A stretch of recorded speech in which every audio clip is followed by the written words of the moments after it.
There we go. Hey, friends. Hi, everybody. We're back.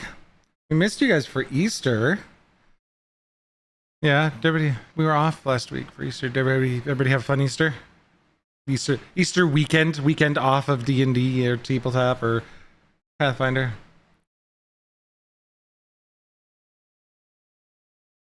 Woo! Get it. There it is. Yeah. Thanks, Maddie. Can't get rid of her. She's part of the system. What's up, Sam? Hey, Sam. She knows too much. So, oh, I forgot. I've got to go back to Legend Keeper because I have a thing. So we'll say hi to everybody first. Josh is out this week, and so he's got the awesome cuck chair. Because he do be out. We'll be playing his character for him today. Last time, I will get to that in a moment because, like I said, we're gonna do some intros first. So quick, we'll just go down the line and say hi to Nate. And Sarah.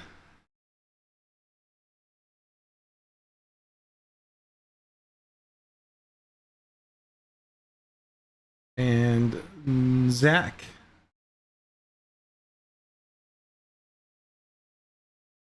And last but not least, Maddie. Oh, hold on. You can't hear everybody. Properties, fix this. We got to change things. Do. Try that again. Now they won't know who we're playing. We won't. They're back now, though. Sam, can you hear everybody? Let's see. Sam should be able to hear people now. I see the meter jumping.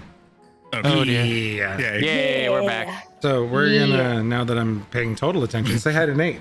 Oh man. Hi, I'm Nate. I play not Soren. Cypher, the human psychic. Side note, I made an NPC in the live game named Soren just to mess with Cody, but it's Soryn, and he's like, how dare you?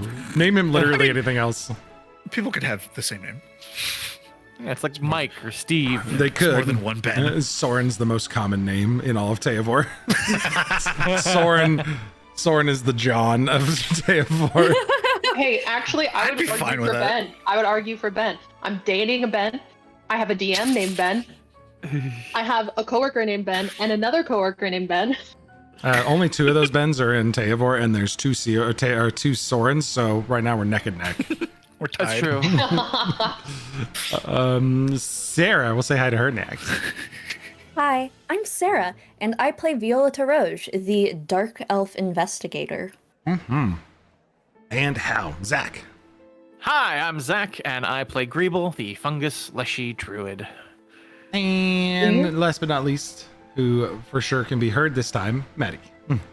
Hi, I'm Maddie. I play... Not Isadora. I almost pulled the Nate. We're stuck. Oh no. I play Aaron. Do we just need to go back to campaign 1? What's going on? Yeah. Unfinished business. Yeah, Wait until the summer, I'll put it together. Some asses that need kicking. It'll happen. And then I'm Ben. Okay. I play everything else and also Corin. Yep. Aaron, Isadora Aaron's twin. Mm-hmm. He's a Darren. There it is. He's Darren. Yep. Aaron Dora. Oh no. Horrible. Aaron Dora. It's bad. Yeah, you can't Dora. He's a Darren because it's Yeah. like it's so It's too close to similar. So their close to name. Isadoran. Yeah. Yeah. Yeah. So I took my notes, and I punched them in to the old Chat GPT because this it thing. does the funny recaps. And I wanted to share with you guys the short funny recaps of Masks On, Chaos Activated, the recap from last session.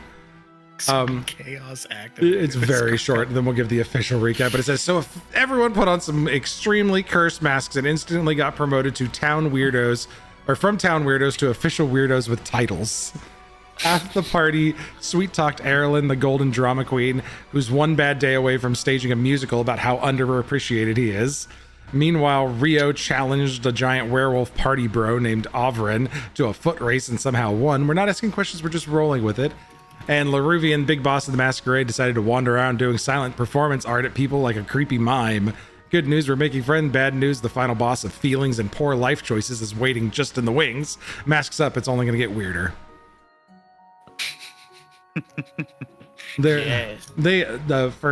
For Sam, since she's not on the street on the calls, our normal Sunday morning game does our Goblin Alchemist takes very awesome session notes, and then I chunk them into Chat GPT to just summarize them in a funny in-character voice, and they come out fucking hilarious every goddamn time. But really what happened last week, with all of our new identities sealed beneath our enchanted masks, we stepped fully into the revelry of the Mistwood Masquerade. Each member was assigned a role: Fool, Muse, Mirror, Heir, Servant, and we blended seamlessly into this ever-shifting dream waltz. Splintering off into the depths of the illusory halls, everybody kind of started to lay groundwork for the trials to come and see if we could figure out how to navigate the masquerade and actually get a hold of Bertrand's bones. Viola, Corin, Cypher all kind of engaged in conversations separately with Erelon, the Gilded Thorn, a decadent noble whose masks and venomous charm thinly veil his ambition. Through the words and exchanges that we had, we discerned that Erelon quietly yearns for greater power within the Court of Masks and could be swayed. Rio approached Ovrin, the Smiling Hound, and engaged him in a wager hunt across the Phantasmal Wood.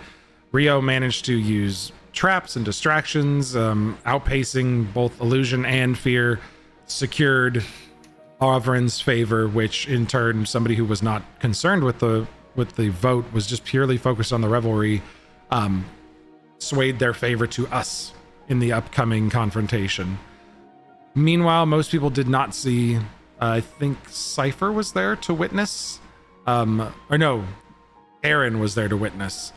Laruvian of the Painted Smile drifted through the court, making their way to pay personal attention to Erelon, and subtly tried to court the Gilded Thorn's allegiance back towards their grand design, but despite Laruvian's silent maneuvering, the party still remains in a pretty strong position. When we circled back with Erelon, we saw that he was holding his salon about the things that Laruvian wanted him to, but it was to a bunch of lesser nobility that was of no consequence. People that he was basically putting on the show that he was doing what she asked. And we don't know what Erelon wants, right? We just know that they are opposed to Laruvian. Yep, and they would like more power in the right. Whatever the next iteration of the court is. So the spiral dance continues to loom closer, and still behind every mask, secrets wait to be unmasked. And we have our lovely approximation of this very, very strange place out here. For our friends on the stream, there's our chat stream. Hello, chat guy. Hi, chat. Hanging out there. Hello, pumpkin. Essentially, between the twisting and winding corridors that move between these different court halls, you almost transport to a different plane. It feels like as you walk through the silks, you're in somebody's domain, and each of these is a court represented by, or handled by and run by a member of the Court of Masks. The Court of the Host at the very top is kind of Laruvian's big spot, but Laruvian is moving around. And then each of these other spots is run by a specific individual. And so far, you guys have discovered Erelon at the Bloom of Vanity, Ovrin at the Hunt, and Vestrel at the Duelist Rise. And it's really up to you how you would all like to continue on. Do we want to keep with the same order we had last week and just keep rolling through that order?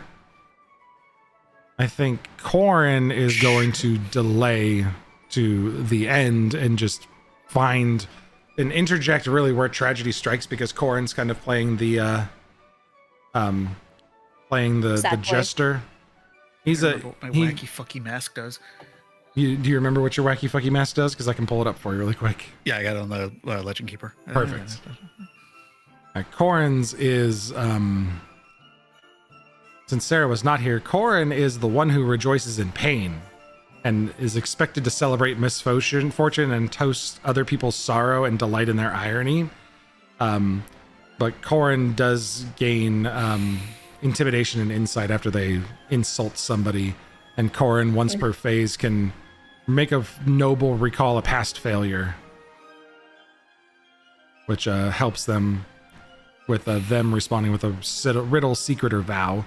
And I think we have everybody's bonuses. Let me go back to the mask bonuses here. I know I stashed these in secrets in different places.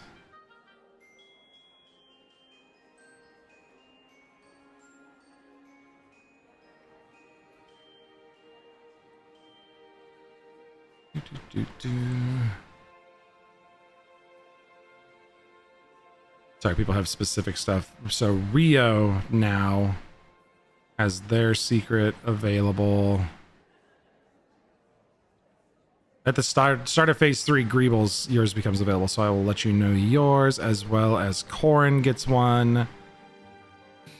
And Viola, you have an ongoing magical effect. Yours is the straight one. I think it's listed on your page right now. Yes. That one well you paired. can. Yeah, you can pair somebody. Yeah.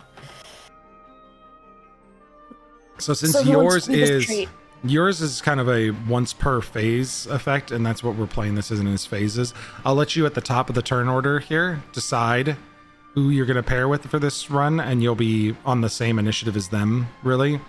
But you'll kind of be beholden to where they want to go if you're going to pair with somebody. Or you can choose not to pair with anybody at all and try to just go out on your own. Looking at what everyone's masks are, I think Cypher looks like a good one for the Mirror of Consequences. That pairs well with a Court Jester. So, if Viola knows what other people are doing, then... Yeah, there's no... We know what each other kind of are in this, right? Yeah, there's no need for us to, like, try to meet up in secret and talk about what we found and stuff. Since these phases are technically like an hour of just running around, I'm including time that we're meeting back up and secretly exchanging messages, stuff like that. Okay. I'm just making sure that everybody's secret is available because Rio's got his. Now.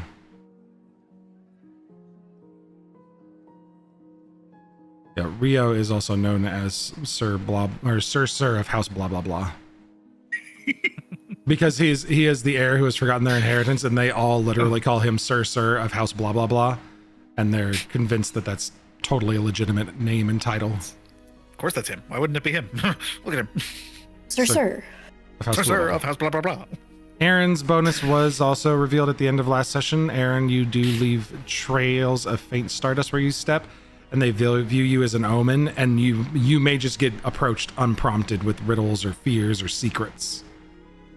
And then my last person was Greeble. Oh. So Greeble, I'm going to reveal, since at the top of the turn order, your secret now is open. So how do I turn off secret on this? Reveal secret. There it is. Cool.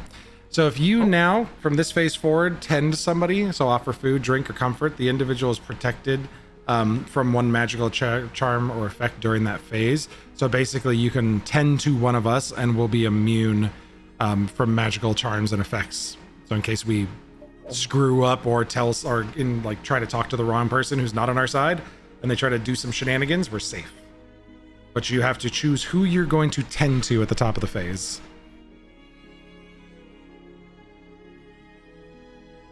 So, all right. Who's Greeble gonna tend to? Well, since I'm in the same space with Corin, I guess that'll be my play, because I do plan to move on from this location.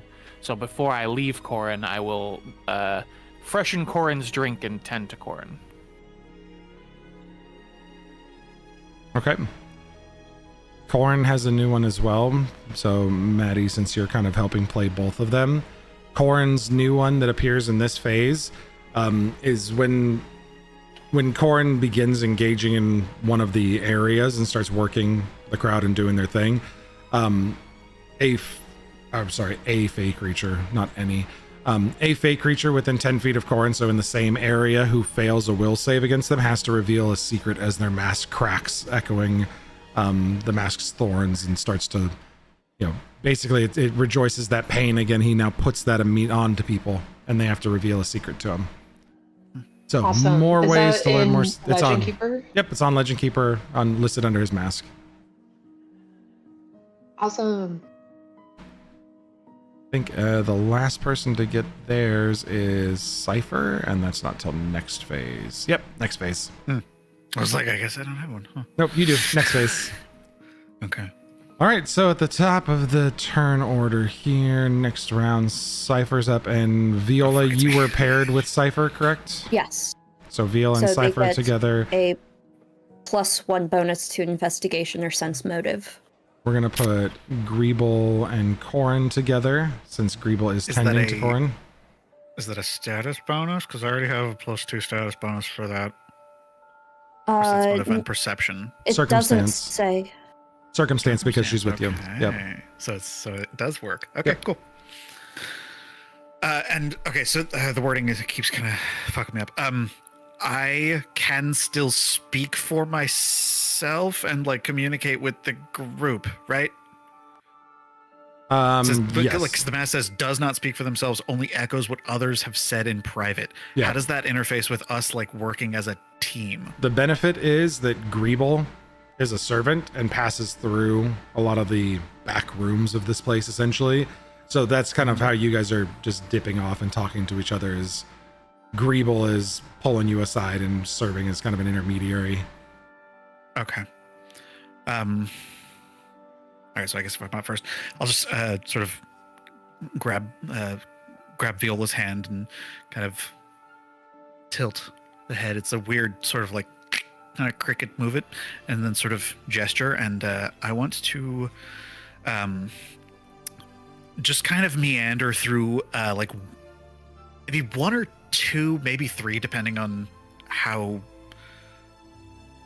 viable this is. But I want to sort of get a sense using the insight boon and Viola's guidance, essentially, to see if we can suss out motives and like end goals for the people that are vying for power, specifically Erelon, but also like focusing it on Dunscaith and why they give a shit about this specific place, because it seems That's a thought. There's a big question. Okay. See, so I guess rather than like revealing the whole big secret, seeing if anybody is talking about that. Okay. I'm assuming if they're trying to take over a city, it's like gossip and hubbub. Yeah. So searching for that, I guess. Okay. Or attempting to. You're gonna meander through a few of the places you said? Yeah, because I can't actually talk to anybody, but I can walk through crowds and listen to people and reflect back at them. But I can't speak. Dunscaith? More like Bumscaith. Who would ever actually be interested in that place? I'm so happy with my choices. I am Sarah's looks so mad. not ready. Is this Sarah grumpiness or Viola saying those That's Viola. things, saying them and then immediately pissed off? This is what I've become. Oh boy. So you can wander and go to any of the bridges or places you'd like. Again, this is just a estimation. This is not a distance. The paths between these places are winding and rewriting constantly. So you can kind of go to any you of can them. go to any of them. Okay. Out of character, Sarah, which one sounds interesting to you? Because I'm thinking either the Crescendo Fields or the Halls of Shattered Regrets. I was looking at both of those too. Hell yeah, let's do both. I guess Hall of Shattered Regrets first. Sure. Scooty scoot scoot. I'm assuming we skip. I feel like that's probably required. So there is a Viola ritual. stumbles a couple of times, rolls, and then gets back up with a big stupid smile and is like, I am going to die. There is a ritual at the entrance here that needs to be observed as you as you enter this place. A sorrow must be spoken aloud before stepping into the hall. A true loss, no matter how small. You don't have to speak it to anybody, but you know that that's what this court is asking for. And you are allowed to speak aloud for this. Your role takes on the rule of this court as you come in. Okay. So you're expected to speak aloud some sorrow that you have. And a true loss is expected for you to say before you step in. And you are not forced to step in. So. I'll DM you mine. Okay. I forgot about Serene. Yes, you're technically winning if we're gonna count Serene. Yeah, there's Serene, there's Soren, and then there's New Soren.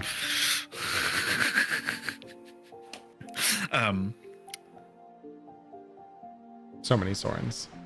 And Sarah, if you wanted to message me Viola's as well, I don't know if you want to speak it out loud. No, I won't message it. She will say, a regret. Antoine. Okay. It seems to accept it and just allow you to walk in. You say it, and then you kind of get enveloped into the Hall of Shattered Regrets. And I'm going to check a perception for that.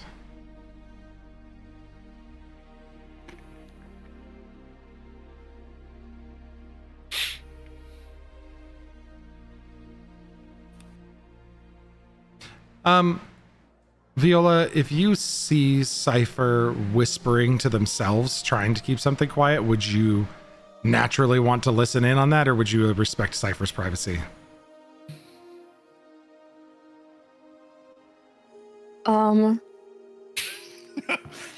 Viola will, after being like, ooh, I can listen in, be like, no, they're whispering for a reason, and like purposefully close the eyes. Even though it's going against every fiber of her being to, like, not find out more about someone she's interested in. But nope. Cypher, you note. You could see Viola shying away, like cringing away as the secret's whispered, and they could clearly hear part of it. Fuck. But you see her actively shy away from it, and you get the sense, like, for the first time that, like, this is what it looks like to have someone actually, like, trust you and be honest with you. That you see Viola know that she could hear the whisper you're whispering, and then she doesn't hear anything. Just kind of turn and then do the, like, grab both hands and we just sort of run through the court or whatever. La-di-da-di-da. So the Hall of Shattered Regrets is this one is run by Sir Velen of the Glass Veil, a melancholic duelist whose translucent mask reflects the viewer's inner sorrow, much like Cypher's mask reflects emotions. It's clad in porcelain armor and flowing silk. You see him as you enter he's challenging people to contests of tragedy, moving poems, sharing bitter losses, deepest regrets, and his touch doesn't cut skin but turns memory into mist, slicing silence from the air. The hall itself is this grand echoing marble hall lined with cracked mirrors that whisper forgotten sorrows. The bard again. Dang you, bard. Josh isn't here to run music, so we have ad music playing on YouTube today, and sometimes the bard needs to pay their tab. Yeah. Every now and then they got to run an ad for Raid Shadow Legends.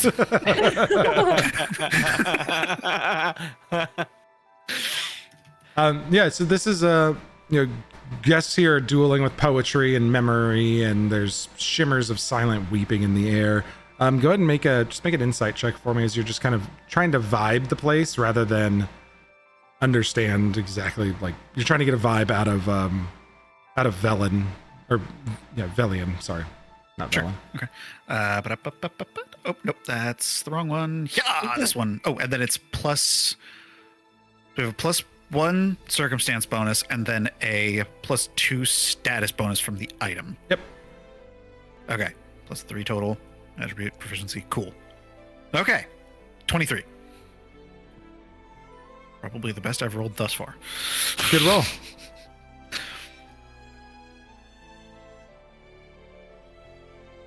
You kind of move along around the crowd for a little bit, listening in, and you're really doing like a sense motive here. So if you have any extra bonuses for sense motive, let me know. But that's just the +2 from the mask and then the +1 from Viola. So just looking for where they currently sit on the allegiances, you note, and I wonder if I can check off this. Yeah, just trying to use the social boon one, like walking by people, listening to them, trying to see if they're see what use the sense motive feature for that. Can I strike through this font? I'm trying to do this in game today, so I'm not having to go back and forth as much. So I moved a lot of the stuff to an in-game block for me, and I'm just trying to strike through what you've done already, so that way I can. Oh, got it. Because I've got 12 pages for the 12 different places and all the challenges associated with them. But you do detect, as you're listening in, you hear some people talking about the spiral dance and how it's upcoming, and they're anticipating what the court's going to decide. Mostly talking about the spiral dance, not about Dunscape in particular, but you do detect as you're watching Velian duel somebody else. They're sharing a duel of sad poetry. But as Velian's listening to them, the courtiers next to them talk about the spiral dance, and you see this flash of bitterness and Velian's regret when the subject of the spiral dance is discussed. So you've got an idea that he's maybe a little doubtful, but he's not chiming in and having conversation with them. So he seems to be unsure and a little bit regrets a little bitter. But unless you talk to him, and the spiral dance is the changing of hats and power structure in the court, right? The whole Mistwood Masquerade. In this, it's the changing of power, but this one has to do with more. This is the spiral dance for. The spiral dance doesn't normally associate with like the changing of leadership in here. This is the final steps in whatever Bernard's Bones contract entails. Okay. So when you guys came in here and heard about that whole exchange. Yeah. When you come in here and when you heard about that, kind of Viola piped up. She wasn't here, but she kind of chimed in that like in the contract that talked about the spiral dance, which was the final steps of this contract. Mm-hmm. So whatever they are doing, the court has to ratify the contract. This court of 13 people, including the host, have to ratify the contract and seal the deal to gain access to move the court's permanent location to the sheltered plane and take over Dunscape. Okay. All right, so you kind of got a quick vibe as you move through here, and since you're not doing anything else, I will let you grab one more place in this hour if you want to continue on to the Crescendo Fields. Okay, sure. La la la. We frolic. So this one works because you guys do go la-di-da-di-da as you enter, which contributing music is required upon entry. The Crescendo Fields, as you enter, is an open glade of dissonant music twisting the mind and heart. Its harmonies shift unpredictably. Each song you can feel it changing your emotions. And you can even see some of the people attending the Crescendo Fields, their identities shifting as they hear these songs. And at the center of it all is somebody who you got the impression of before when you met their apprentice, but Sillet of the Splintered Tune. Sillet is a wiry, whirling musician whose mask is shaped from fragmented instruments. So you see pieces of like flutes and fiddles and harps, all broken, but still playing as Sillet rules this ever-changing music that echoes from here to the rest of the masquerade. And you can almost see the lines of musical notation gliding off to the different sections of the masquerade, as it all seems to stem from this place, the Crescendo Fields. There is a bit of joy as you enter, and you can feel the tune around you start to change slightly. The DC is lowered for your insight check because it seems that Sillet favors your arrival, because you guys helped out Sillet's apprentice, and word has gotten back to Sillet. So same thing here. You can just basically make an insight check again. The DC is slightly lowered. Apprentice. Okay, cool. Hi, let's see if it doesn't save it. Damn. Let's see, and then status 2. Add. Okay. Circumstance. Status. Done. Roll. Make it mythic? Can I make it mythic? You can, yeah. It's just a D20 roll. Is make it mythic only if it fails? Or so it is called Rewrite Fate. It's a free action down there, and you can do that whenever you roll a D20 and you don't like the result, besides an attack. Okay, got it. And That's not okay. And you click the Make It Mythic button, which makes all your stuff mythic. I'm gonna do that. Mythic. Damn, it still didn't add the things. Hate that I have to keep doing this. Okay, yeah, plus 18 to the roll. Jesus. Natural 1! Fuck! With a plus 18, that was successful, but it degrades to a failure because you rolled a natural 1. Motherfucker, I should have just kept it. Okay, never mind. You're kind of caught up in the shifting rhythms of Sillet's songs and the joy that he has as you're there. There's not really other conversation that's happening. People are caught up in the music, and there's nothing that gives you any indication that something's wrong or bad with Laruvian or the final spiral. But you could stay here and try to get some more insight a bit later, but unfortunately you don't catch anything right away. You're just too enamored that some random fey creature is weaving music that you now kind of recognize because Sillet's apprentice was there and you helped them out, and it feels like you did good. Cool. So unfortunately, no extra bonuses there. Viola, you do get a turn though if you would like to investigate as this is all going on. You can still do insight checks as well. You get a full turn of like choosing what you want to do, not just having to help Cypher out, but you do go with Cypher and give them a bonus. Yes. So we'll kind of step back slightly. Was there anything you would have wanted to check in the Hall of Shattered Regrets? Oh yeah. I'm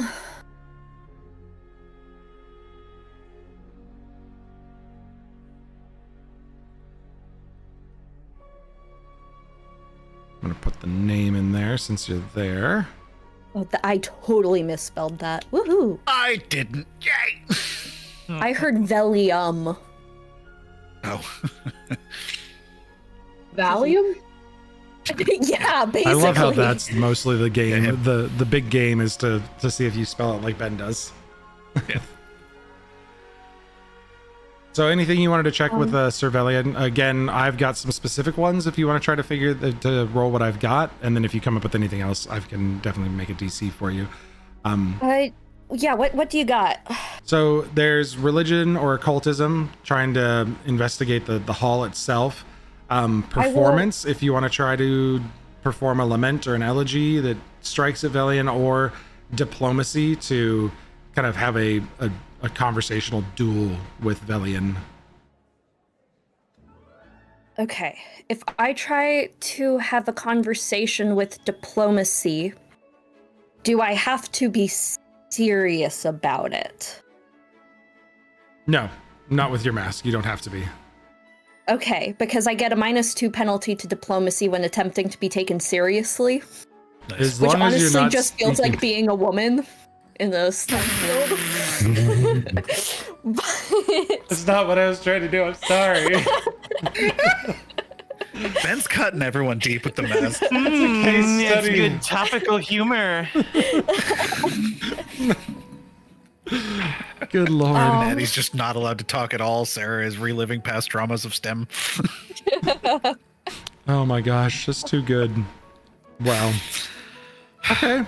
Yeah, you don't, I mean, so really, trying to duel with him, you can try to draw him into a conversation. Since it is more serious, there's a penalty with diplomacy for him. Like the DC's harder, but if you're, because you're not taking it seriously, because you're a jester, He's just got a bit of an attitude. Okay. So I can either figure out what's up with the tent or I can talk to him. What's up with the religious symbols? You can either do a performance check or a diplomacy check with him. I'm not great at either of those. You want to try to recall knowledge occultism? I can tell you which one's harder because it depends on if you succeed or not. I would love to recall knowledge occultism. Okay. Thank you. I am good at that. Because I think occult is the fey creature for identification, so that's kind of the same I'm going to use. No.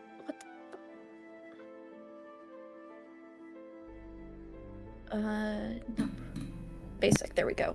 Recall knowledge. And I can just use that one if that helps. Oh, fey is nature. We'll call it occultism anyways. That is fine. All right, what did we get? You gonna use that one or do you want to roll one still? I want to use this one. Okay, so that is, you succeed with that. The diplomacy one would be easier to draw him into even though it's still got the +2 for its difficulty because you're not taking it seriously, it's still easier than the performance. Okay. Viola will walk up and say, "A beautiful summer's day. 2 scoops of ice cream. Wind blows. 1 scoop of ice cream." The court doesn't really know how to respond to this. Go ahead and make your diplomacy check. And I'm going to take 1 off the DC for that fantastic, sorrowful story. That was seriously not serious. Scoop of ice cream. Woe to me who had more ice cream. This guy's all talking about like serious regrets and stuff, and she's like, "My ice cream is gone." What'd you roll, Sarah? It looks like a natural 20.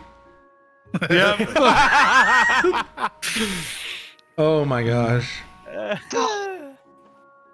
Oh, Scoop gone. You Lost with the wind. Lament for the loss of mint chocolate chip.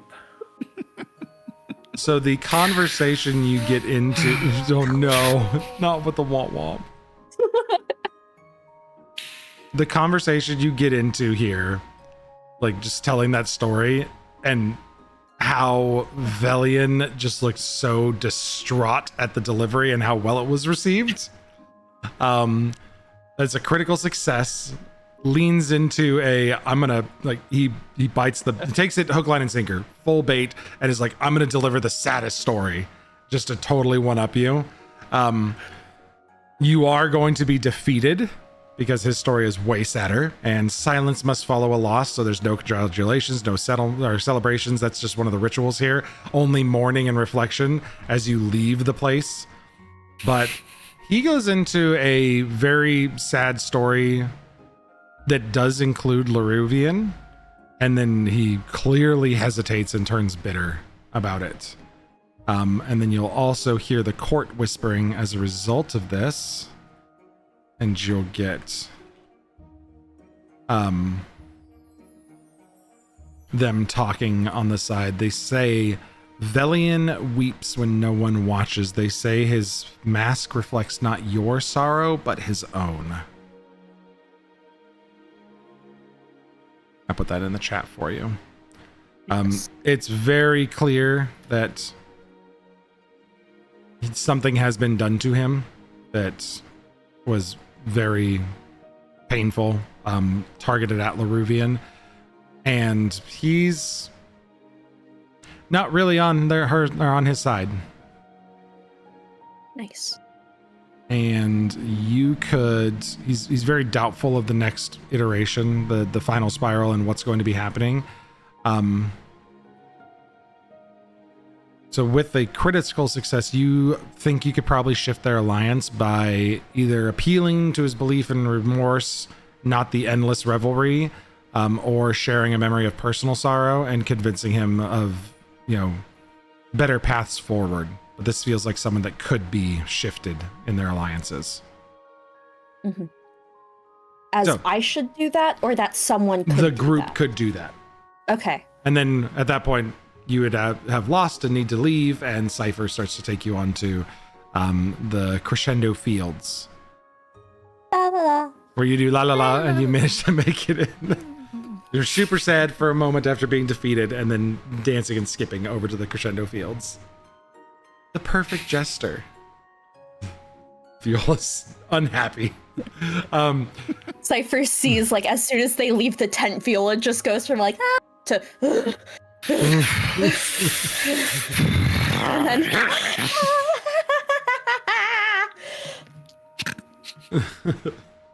What would you like to check out in the crescendo fields? You've got a couple options here as well.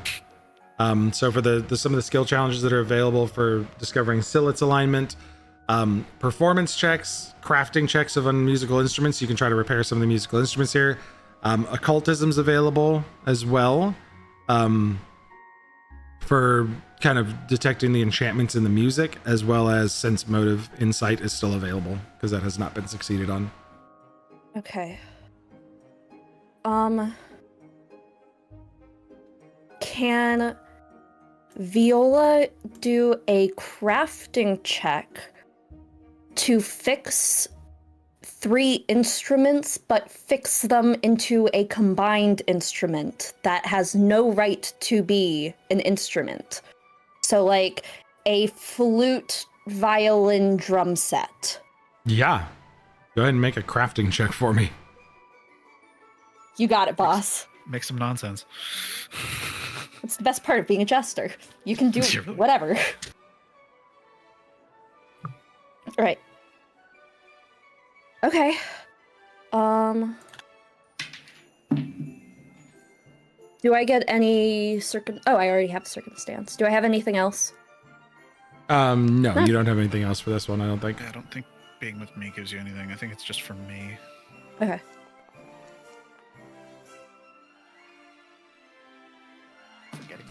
You attempt to put something together. You are failing, so if you want to make it mythic and rewrite fate, you can.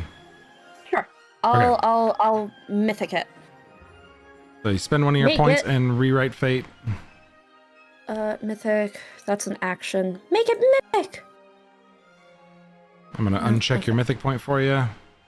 Oh, does it automatically do that? No, I unchecked it for you. You gotta take them off manually. Oh, I thought that I did that.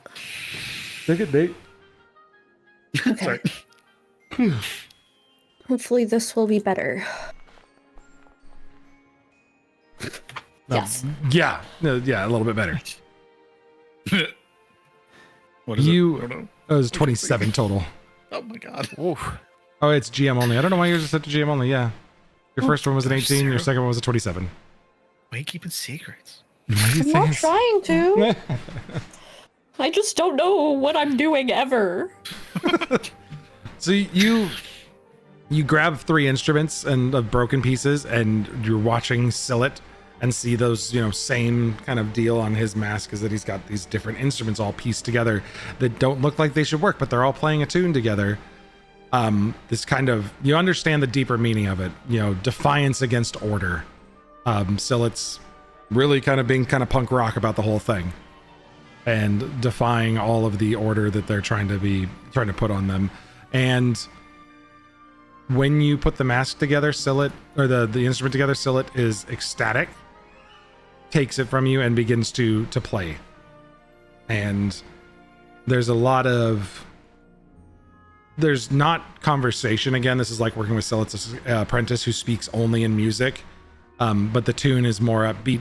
You feel the appreciation for that need to appeal with that true expression that can only be born from chaos or outside of the lines of normal order. You realize too, one of the things that you could use.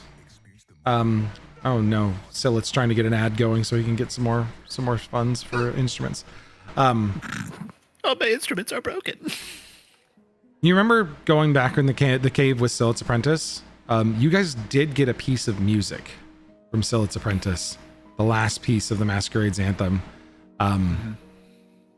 He's kind of unstable right now, but you could provide him with that music and things may get kind of turned upside down for him, and he may land firmly in your side. A revel never meant to last, a smile to cage the one who danced too fast.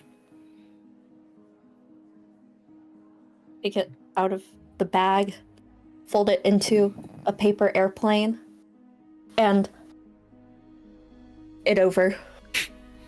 Just kind of float it to him.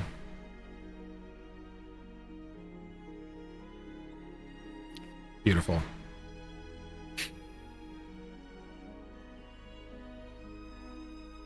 Viola's vibrating like an angry chihuahua. I love it. All right. Just trying to update my notes here. Why did I close that? I still need that. God damn it.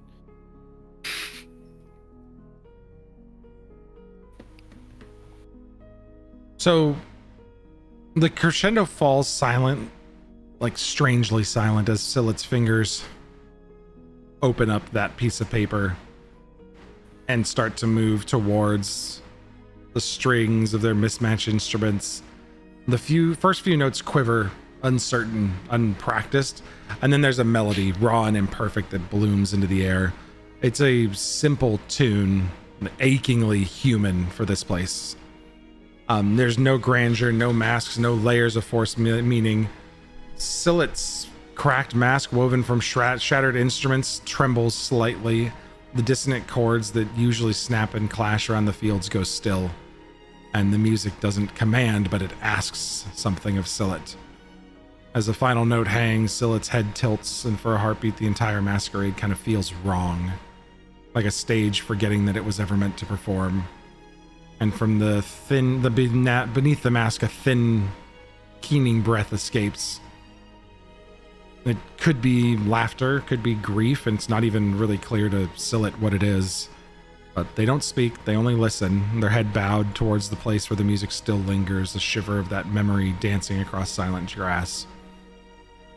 And then, almost reverently, they whisper, not with words, but a few deliberate plucks of their strings, an echo of their apprentices' songs, weaved in the eternal tapestry of the masquerade's music.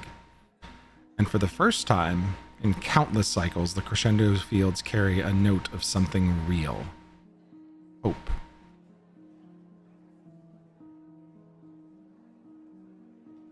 You listen and sit back as Scylla continues to play, enchanted by the new music that echoes across the fields. And you feel the appreciation of Scylla. And you know in your heart that Scylla favors your decision at the final spiral. Yeah. That's 2 in the bag confirmed. And go ahead and just strike through all of that because you guys don't need to do any more checks for Scylla. And we are going to move on to our next person. Erin.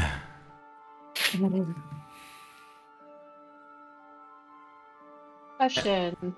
Yes. So, you know how the Hall of Shattered Regrets requires you to speak of regret before you enter? Mm-hmm.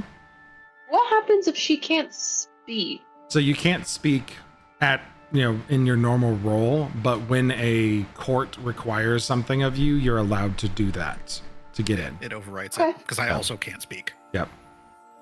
Cypher can't speak either. Okay.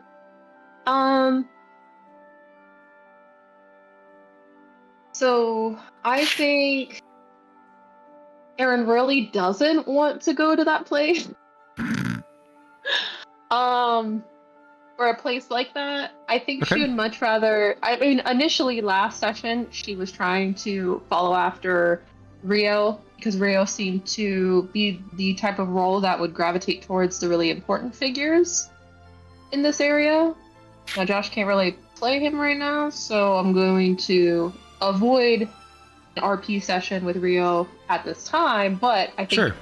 just following last session's intentions, she would still go into the hunt area and just kind of check it out and see and just observe what kind of group is gathering or paying attention to Rio, being the forgotten heir. See if there's anything really important in regards to like figures and people. Avren, pretty much, the court that is following Avren inside of the hunt, believes that the party is making the correct changes to the final spiral if necessary, or the court, and working in the right order. Rio seems to be being celebrated a little bit still, but he's kind of on his way out.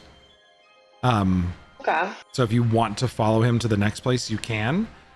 Or if you want to stay behind and listen and see what some of the people, how they react to the muse being here, you could definitely do that. It's your call. I think she's going to try to like catch the vibe first, but is shimmying like the whole like the process of her doing that will be going from entering to leaving, and I think going towards the crescendo field. Okay. So while you're in here, you're picking up that there's a lot of support for Sir of House blah blah blah at this point, and there's a lot of revelry happening, but as you're getting close to people, they seem to be kind of breaking a little bit at the seams. You catch them sharing little bits of conversation, and rumors really is more what you end up picking up. And I'm missing my rumors page. Give me 1 second. I gotta search for it.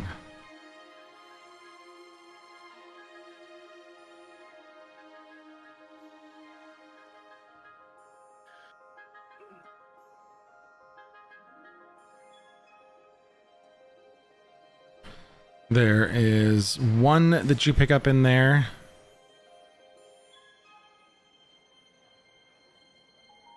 That says there's a room in the masquerade where time spills backwards, but no one remembers where it is. So there could possibly be a location within the masquerade that may uncover secrets.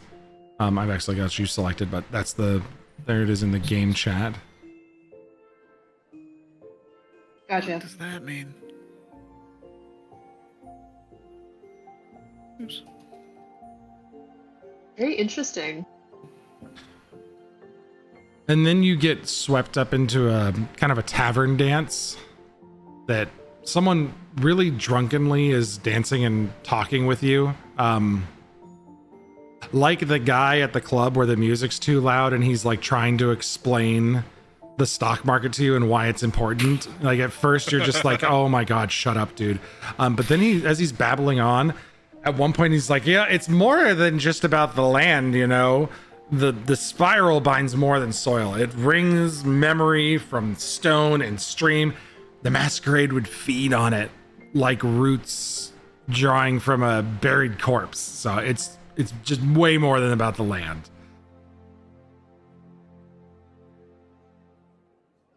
Can you put that into a... Oh, it's going into chat for you. Okay, cool. I wanted it to be Very, very interesting. We have our motive, folks. some poor drunk who's just trying to talk to the cute muse. Always some drunk dickhead who ruins everything. It is. Yep. Spills the beans on the fucking invasion plan. And then you see... I'm just like, oh, okay, lovely, cool. Anyways, wait, what did you just say? I'm sorry, what came out of your mouth? Where would you guys want Rio to go? Because that's, and then is Erin continuing to follow Rio, or is she going to go to the Crescendo Fields? I think she's gonna hear the Crescendo Fields and potentially like obviously not what they're saying, but maybe like echoes of the voices of her friends. Okay. And be like, oh yeah, the others. All right, And where try would and you go over to guys? Crescendo Where would you Field. guys want Rio to go while just so we can pick as he leaves the hunt while Aaron's there? He should get to dance. The morning, The morning waltz. waltz. Very Jaeger of him. Oh, jeez. Got things to mourn, right? Yeah. It's drawing from a buried. Wow, that was not my accent. Then you make your way up to the Crescendo Fields after a while, where you must contribute some music upon entry. Excuse me, sorry. I had to cough there. Bird song. Bird song. I can't whistle. I can't whistle. I wish. She's going to this is gonna stump her for a while because she's gonna really want to try and remember a particular little tune that her mother would sing to her and Corin when they were younger. Like just like not for like a lullaby or comfort, but just kind of like something you'd imagine like a mom would be singing while cooking dinner, kind of little like tune. And she, for some reason, it's like her, like it just kind of seems hazy, either like due to events or whatever the case is. Like her memory is just kind of like she just can't bring it up, and so she's gonna spend a second just trying really hard, just standing outside, just thinking like, crap, what was that? Because obviously, like, she's just not around music otherwise. She just couldn't, and she's just not the type to be able to come up with that on her own. And so she's just gonna be like,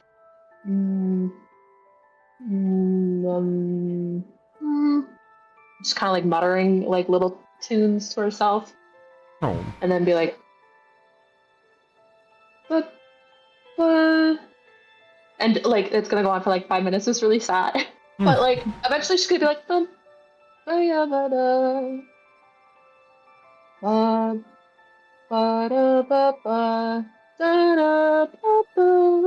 it'll be kind of like this really sort of like cheerful, lilting little tune, and then she's gonna kind of like nod to herself, and then that'll be her little contribution. oh.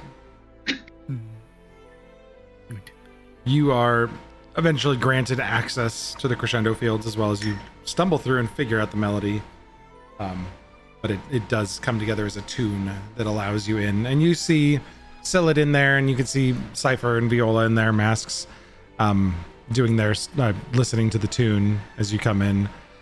And this is a strong place where the muse is ever present. Scylla continues to play, but nods to you as you come in, and a lot of the denizens kind of gather around you. You get the sense that some of the musicians here and the people who are there are some sorrowful members of the Crescendo Fields court that are musicians lost to time, that had sought, the way to write some of the most perfect music they could think of was, to come to a place like the Crescendo Fields. And here you are, the muse incarnate. And these artists start to swarm you a little bit. And it gets a little bit high pressure and a little bit unnerving. But you do catch one particular that you've never heard of. Viola. You've heard of this individual, or like you see them as they're wearing the mask, as they talk to Aaron the muse. First you see all these people just fawning over and you think nothing of it, but there was a composer back in your homeland that went out on there's a bunch of tavern tales of this fool that sought the perfect music to write, and it's a warning against Fae, but he went to trade everything he could to gain this power from the Fae, and he was lost. So it's a tale of warning. It's people saying, don't make Fae deals. It's really stupid. And they talk about how you could lose everything trying to do that. And you recognize that this is that composer. Like the tune, the way that he's speaking to Aaron is in his tunes. Like the classical music that you may have listened to back at home or have been forced to listen to. I'm not sure how the home life was. If the music was just playing or you listened to it.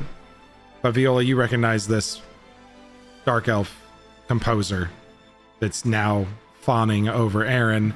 And he says specifically that the spiral is fed by names, and if you collect too many, the grove starts using yours.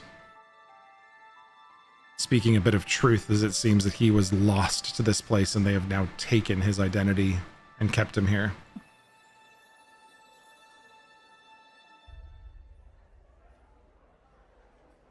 I don't know if this is something we would know collectively yet, but do we get the sense that that's kind of what happened to Laruvian?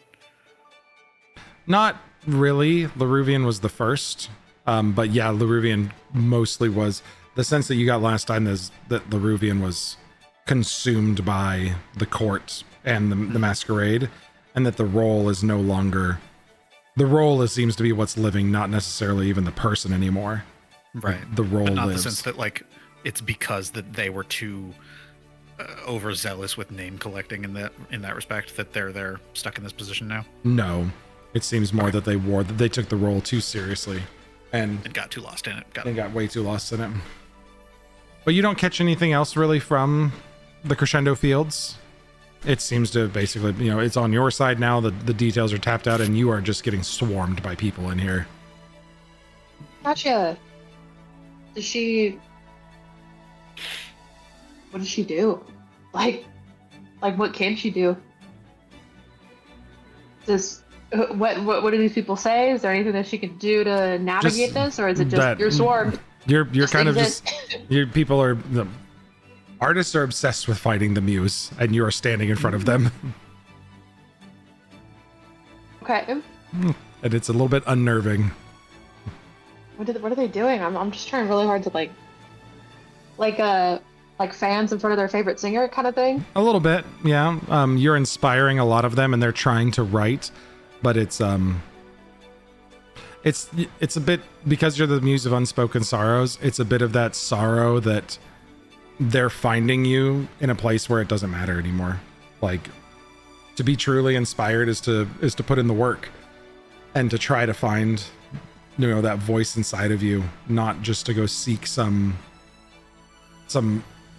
ill or undefined and unspoken outside force that's going to guide you to greatness. It takes work, and that's really the sorrow that you're getting here from them as they're starting to write, and you're hearing these like sad tunes as they're starting to put together the music, is that it's really just folly at this point for them.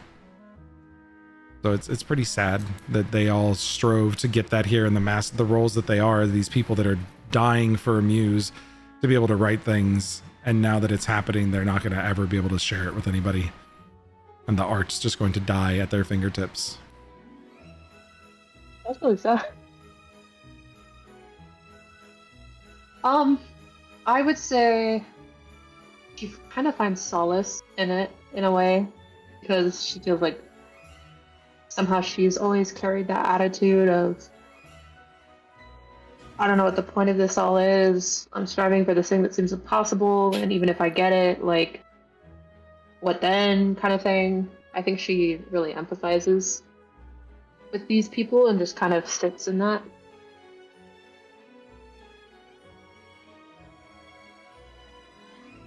Well, Cypher, Viola, Hi.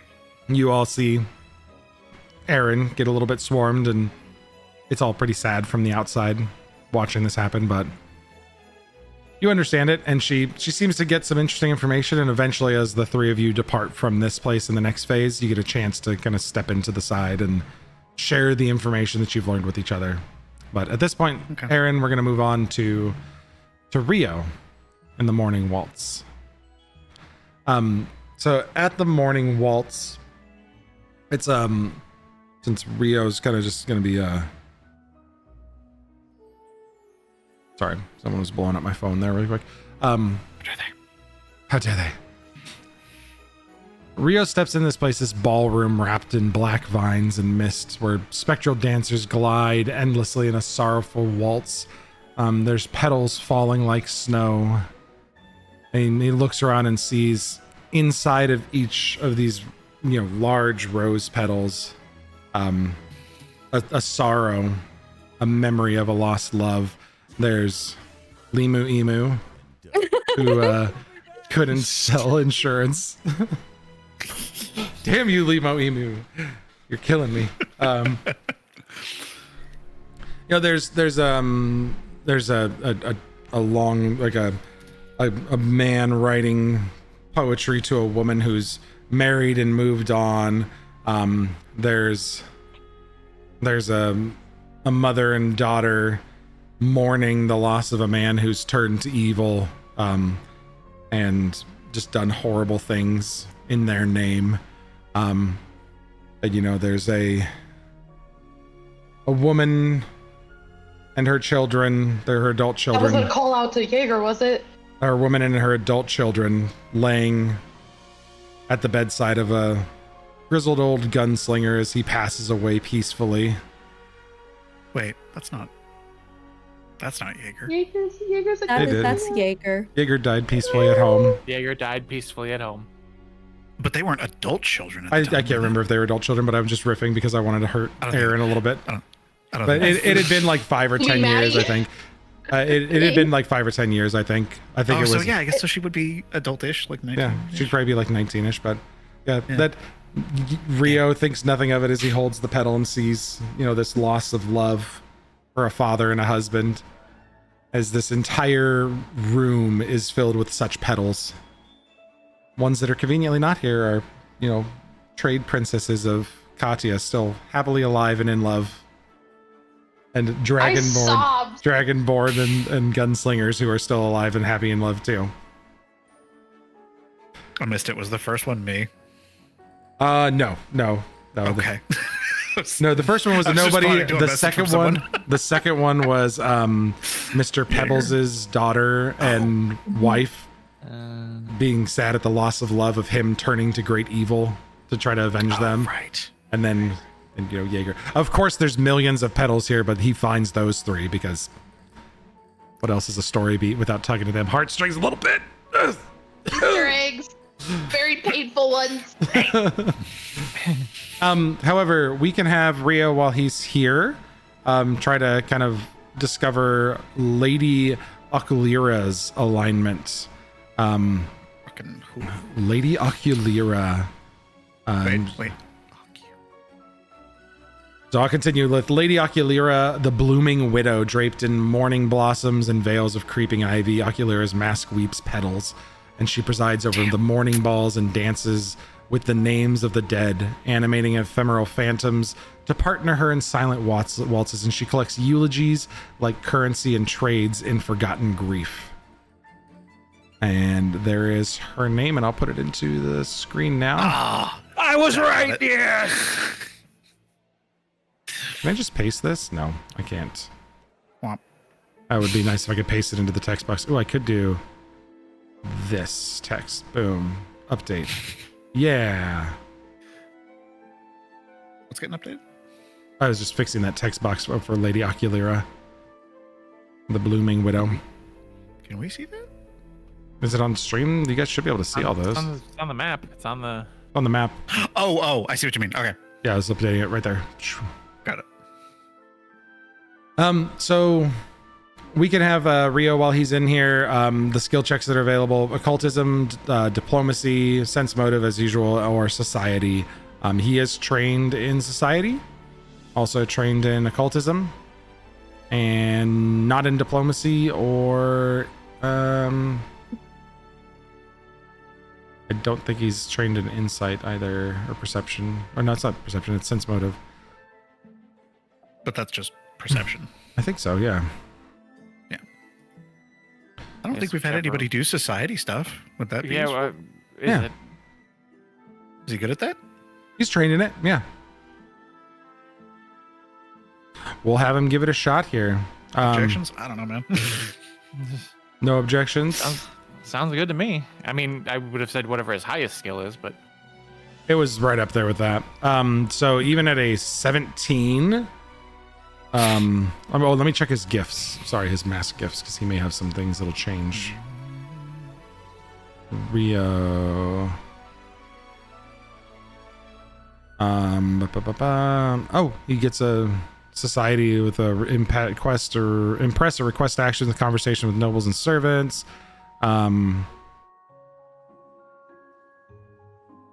Yeah, he can bump that up to an 18, which is still not quite high enough for this one. So we'll have him burn a point and make it mythic. Make it mythic? Yeah. Yeah. He would can still make do it this even though he's not here, right? Right. Absolutely. He gets those while he's not here.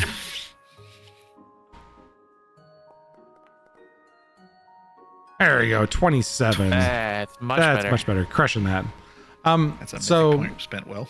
while Rio's in here from society, what Rio learns and shares with the rest of you as passing through, there is a lot of political maneuvering within this dance.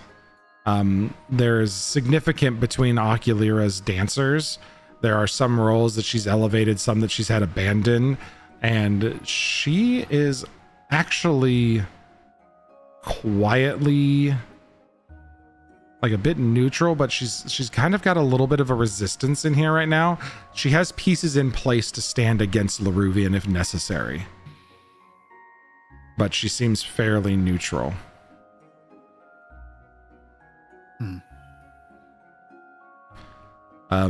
There does seem to be a fixture for a piece of like a sorrowful waltzer in here, and Rio does find Bernard dancing amongst the dead in here, continuing the waltz, thousands of years later at this point.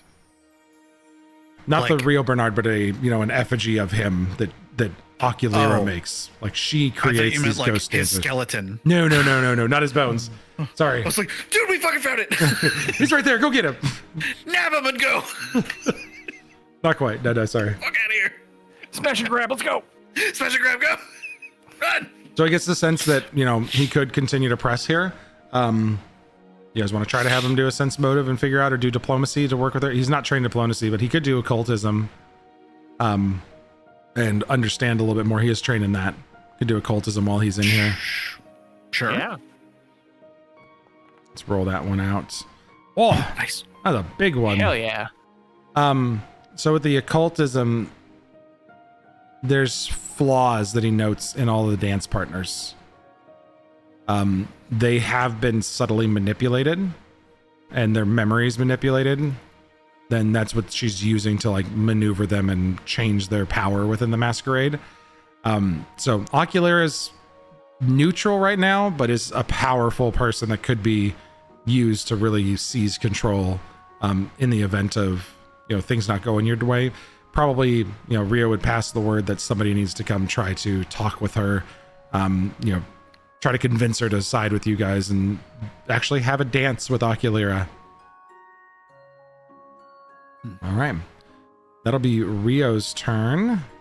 So we're gonna go to Greeble and Corin, and if Maddie, you'd like to take the role of Corin, since the waltz is happening, or is Maddie? Oh, Maddie was frozen momentarily there, but Maddie, if you want to run as Corin for us with Corin and Greeble, and where do you two want to go since Corin is being served by Greeble? So in case Corin pisses somebody off, Corin's immune to some shenanigans. So where would the two of you like to head? I was I gonna think- head to the court of the host. Part of the host? Ooh. Straight to the boss room. Using my position as a servant and with my increased stealth ability, I was going to see if I could rummage in the court to see if I could get a lead on Bernard's bones. I think Because I Corin think would be last very time we found out interested. it was in either the Duelist Rise or the Court of the Host, and we confirmed last week or last time we played it wasn't in It was Duelist not. Rise, so that leaves it to Court of the Host. Yeah, I think Corin will also want to go there, and I think on the way there will want to drag his sister to the court of the host, because he thinks that'll be interesting to see what happens. He's definitely just down for the ride. Probably in this state with this particular map. Again, just trying to feed off the energy that is around him and take opportunity where it shows up.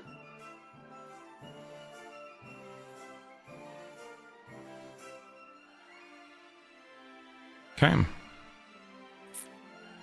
So Corin and Greeble, and then snagging Aaron along the way.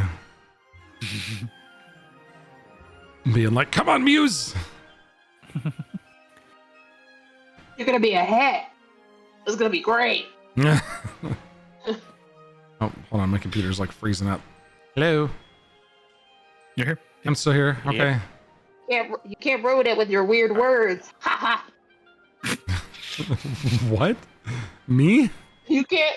No. He's saying that to her. Oh, he's mocking her? Yeah, perfect. That's exactly what he needs to do. So there's no clear threshold into the court of the host. You simply kind of wander, lost in the weave of the masquerade, and you find yourself there. The world twists around you subtly as you enter, and paths flatten into this endless ballroom, whose floor is a polished mirror sheen reflecting masks of guests not as they are, but how they see themselves. So above you, the ceiling blooms into a canopy of black petals, each one etched with unfinished verses and silent screams. In the heart of this mirrored plane stands Laruvian's throne, a delicate lattice of silver and vine, perpetually empty. Laruvian never sits here. Instead, they dance along alone across the court, each step spooling invisible threads that bind performers, guests, and the air itself into an aching spiral. Every few minutes, the entire court freezes. Guests caught mid-laugh, dancers mid-twirl, as Laruvian strikes a pose as if commanding an unseen audience. And the feeling here is beautiful and oppressive all at once. So in here, there are quite a few different challenges you could undertake if you wanted to try to figure things out, or you could try to speak to Laruvian themselves if you really wanted to do that.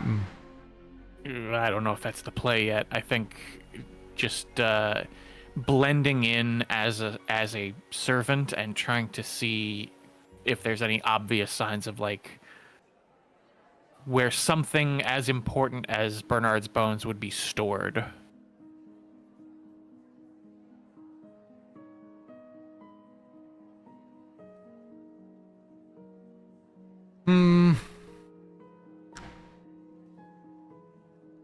You can give me a lore check for Fey lore if you have it, or contract law if you have it, which I don't know if any of you do. No, the only lore I have is herbalism. Unless I would have picked it up with our deep dive into Fey lore when we were researching. I think the cottage, that but I feel like Viola was not. doing that, and who else was working on the Fey contract law? Me. Was it you two? Then Yeah. you would both have it at trained, because you would have spent time working deeply with like the contract people. Then I'm going to grant you both Fey contract law. Cool. At trained proficiency. Fey contract law.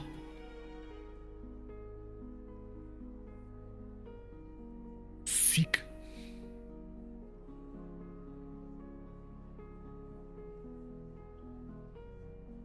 I was like, why is Viola so good at that? And I realized Mythic was still on. Yeah, same thing for me. I was like, plus I'll turn it 13, off. what? I did. I turned it off for you. You turned it off.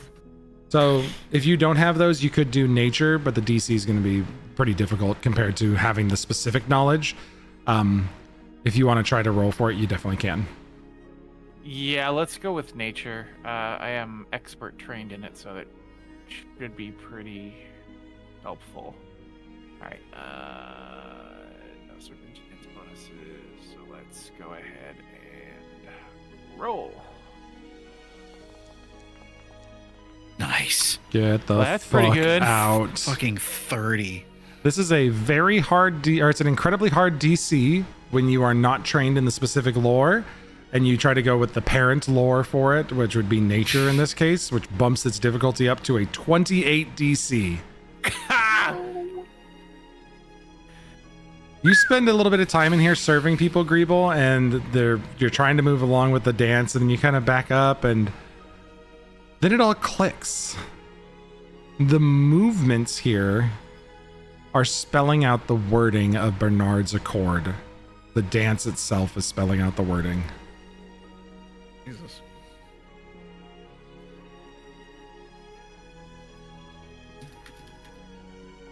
Greeble is gonna just try and commit as much as he sees to memory, and then try and run to find Viola. You are almost positive here that this is step 1 of layers of hidden Fae bullshit. Oh, fun! That these bones are hidden within the actual court themselves. Like this court itself holds the bones hidden within the dance. This court specifically. This court the specifically. Court of the host. This Okay. court, yeah, the court of the host. Should just gone straight here.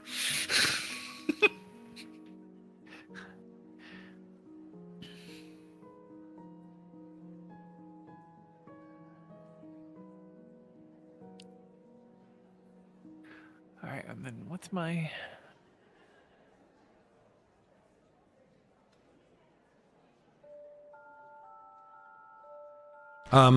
Maddie, what's Corin doing? Is like Corin and Greeble are discussing this.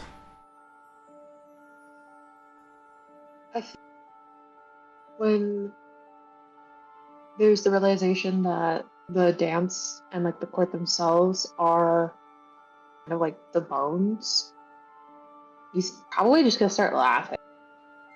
Okay. And like I honestly think he'll realize how kind of fucked they are. Like the misfortune that there are no literal bones, but perhaps maybe some weird Fae metaphor fuckery. And he's gonna realize that they're kind of fucked in that sense. Like, oh great, that's a whole new problem we're gonna have to figure out. And I think being the whole revel in people's anguish kind of thing, he's gonna revel in their own in the party themselves, like kind of being like, fuck, okay, and just start laughing at it. There is a Fae nearby that fails a check, and their mask begins to crack with the thorns, and they come and share a rumor with Corin. They say Bernard's bones aren't just a relic, but a vessel, each etched strong enough memory into a bone that it becomes a seed of magic, enough seeds that the masquerade could bloom forever. I don't get it. Really signaling the fact that this accord, whatever it is, not Greeble says that obviously, that's just who I had selected. This accord is something that's going to provide sustenance for the masquerade. Pretty clearly hinting at the fact that the masquerade is not doing well right now. Like the magic is dying. Oh, I didn't get that at all. Okay, wait. So like by the token that the bones and the contract bind the idea of invading Dunscape, it also is basically their source of magic for this whole masquerade, these bones. The bones aren't themselves. You guys learned last time, I know it was a couple weeks ago, that the masquerade was one of the oldest courts in Brethalin. And really, it's been surviving on that memory that Laruvian had been insulted before and then wore the mask to never be hurt again, and then became that role. And that power, when Laruvian anchored this to the this court to the roots of the world of Brethalin, that it's been feeding the dance for that long, for millennia at this point. And the bones of Bernard offered them a place within the sheltered plane, which is a source of immense power, because there's all these souls that continue to rebirth there. That anchoring it within the sheltered plane gives them a new source of life that they now won't have to survive on Laruvian's power that she drew, or that they drew from. I keep saying she or he, but it's a they. That they drew from the roots of Brethalin all those thousands of years ago. So like running out of charge on a battery and just being hooked straight up to a power plant instead. Yep, pretty much. And we're getting the sense now that the bones aren't even physically real, but they are somehow some sort of concept. Greeble has figured out that the movements here spell out the wording of Bernard's Accord. So it's more likely that this court, the court of the host, They are hidden in there, but under layers of protections. Like the dance spelling out the accord is one thing. So like we're not going to be able to just Booking.com grab be another bone thing. And so yeah, basically we're going to have to see this internal struggle through. It's possible. You could try to, but it would be much more difficult because you basically have to undo the layers of the court of the host. Okay. So it is more the brute force way, and Greeble with your amazing and immaculate knowledge of Fey contract law, you know that they would not be able to hide the bones here. With your 28 that you or your 30 that you rolled, that they wouldn't be able to just get rid of the bones and have it be the dancers. That it's technically here, but this dance is actively binding it into a hidden place. So you kind of have to undo this court's dance to get to the next steps. So disrupting the dance then would be the way to go. In here. Doing the dance to identify what the next layer is would be the first step, really. Okay.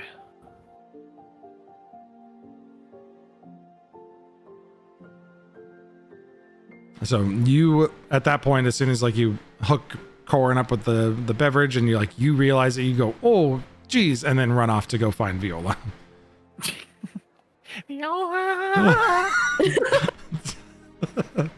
Boss! All right, back up to the top then, and for phase 4 here, Cypher, first of all. Oh. Your mask gains its full power here. Your mask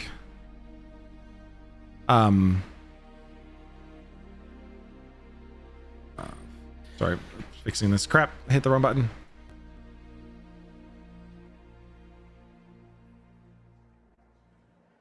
You get a bonus reveal secret. There it is. So from phase 4 onwards, basically, your mask will shimmer violently in the presence of the Court of Masks. So any member of the Court of Masks, any illusion or compulsion effects that they have, you'll get a +2 bonus against. And if it's a DC that's part of a challenge, the DC will be 2 lower for you. Your mask starts to cut through the illusions that the court puts up. Okay. Interesting. You are the mirror of consequence, and there's consequences for the court too. Okay. Does that mean that the insight boon thing will save becomes DC 20, or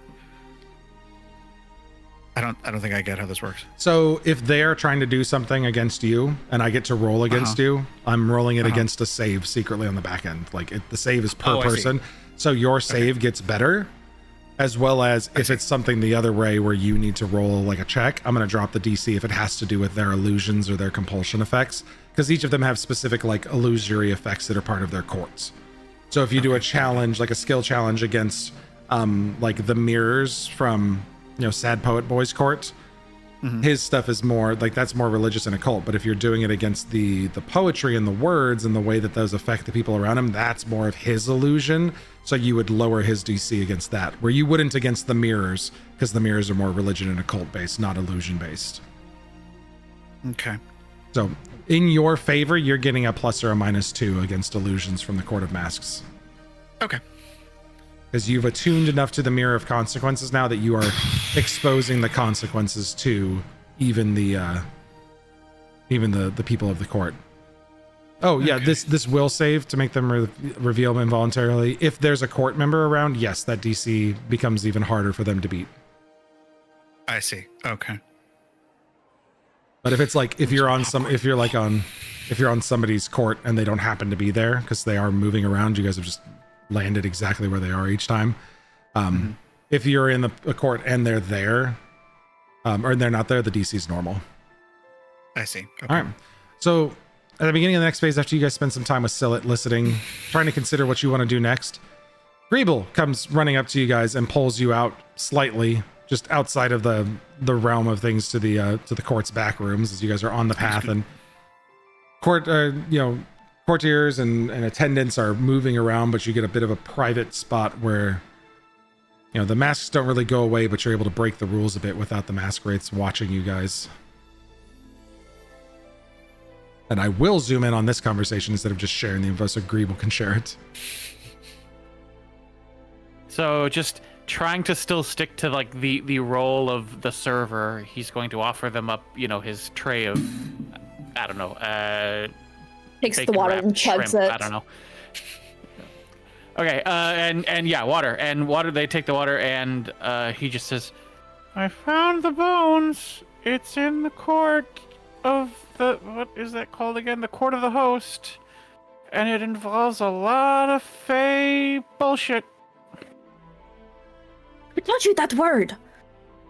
You did. I learned it from watching you. You have a potty mouth. It's not my fault. Oh, hey, thanks, Doc, for subbing again for 15-month streak. Ooh, thanks, Doc. Ooh. When I curse, I talk about Agavina's lady parts. I think it was Agavina's tits was one of them. Yeah. So Yeah, that's Agavina's purple titties and There you go. Agavina's popping purple pussy. Wow. Good I God. forgot about that one. I or forgot blocked about it out that of my one. Oh memory. my Why I bought a bottle of God. Sarah That's a wine. triple- Oh my That's a triple God. threat with the three Yep. keywords. Yeah. That's pretty deep. Hated The a lot. alliteration is Beautiful. on point. You are not our only fan. Sam hangs out too, and Mom. Yeah. Yeah. Popping, I feel like Sam. you're not being very Popping, yeah. considerate of Mom and Sam. It's okay. Mom's not here. We're good. We're safe. Ew. Yeah, ew, exactly. Ew. Extra upsetting because I can smell popcorn from the other room right now. No! I have Popping. my mom sprayed peppermint oil around the house because we have these little sugar ants that get all over. Oh yeah. Fucking And terrible. all I can smell right now is peppermint, and it's giving me like a headache. Good Lord. Anyway, but yeah, just and also the dance. They're dancing the script of the agreement. Can we make them dance something else? Will that change the script? I don't know. Should we try? I can't Maybe dance. I'm not a good dancer. I can dance. Okay. I have you want to. classical training.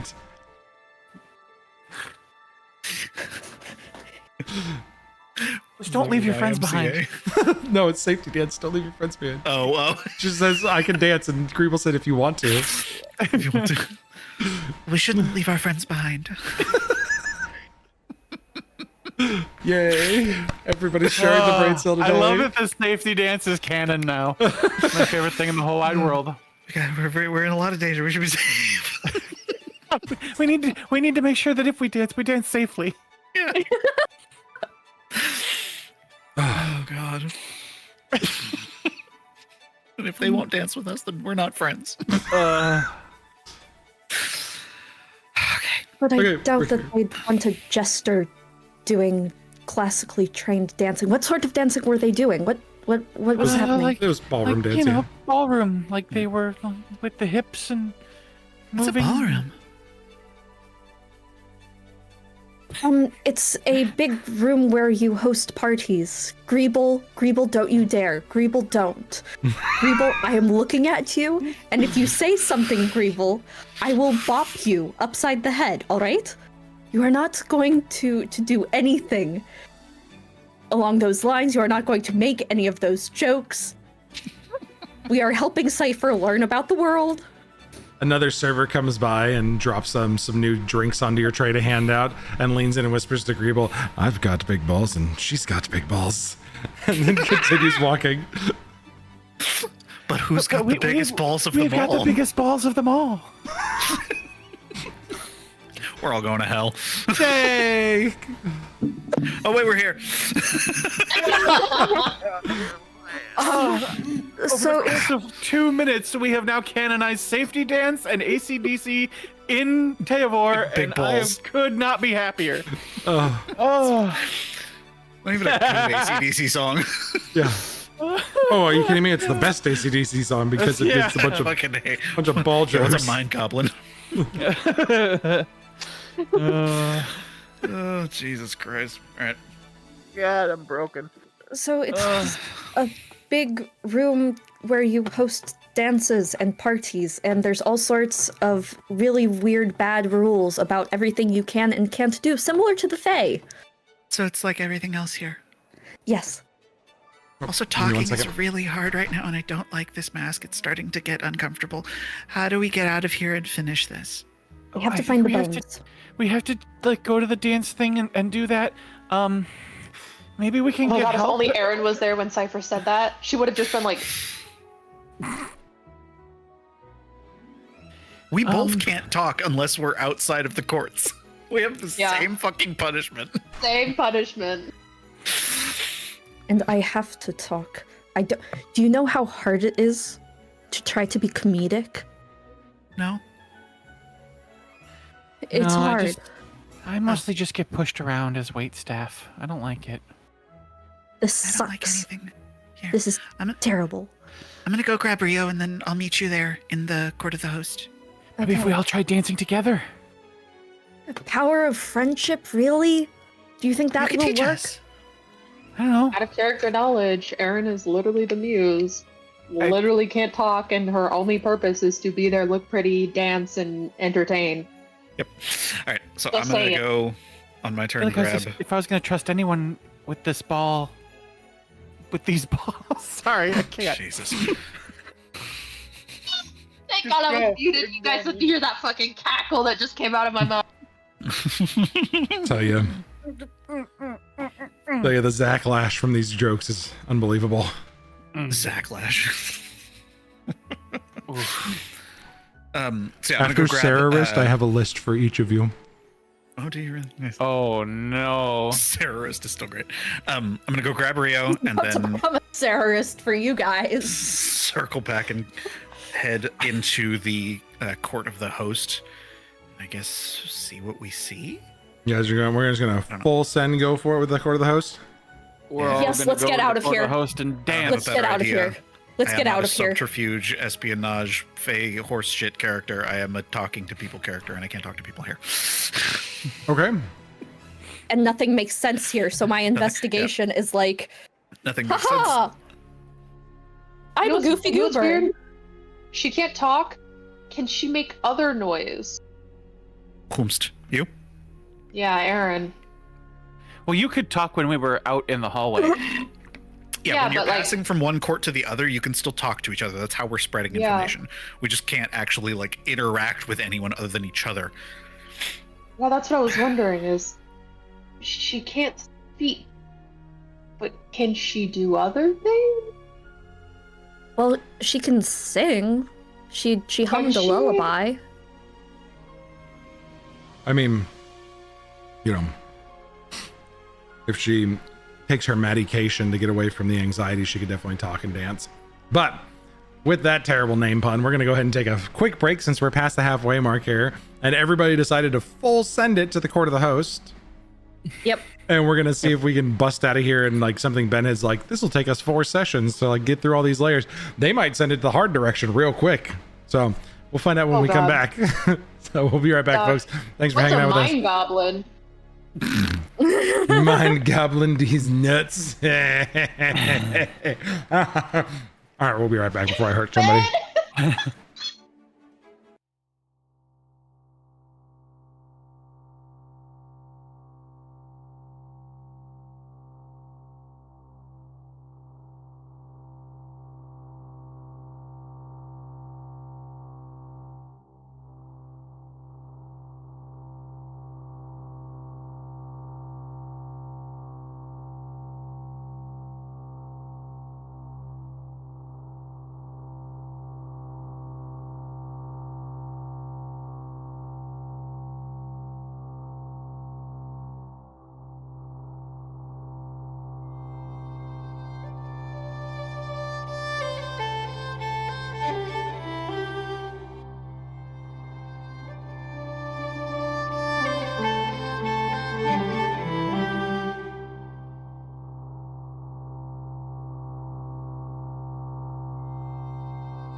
All right. Hey, everybody. We're back. I think we got it ready. Can you guys say something?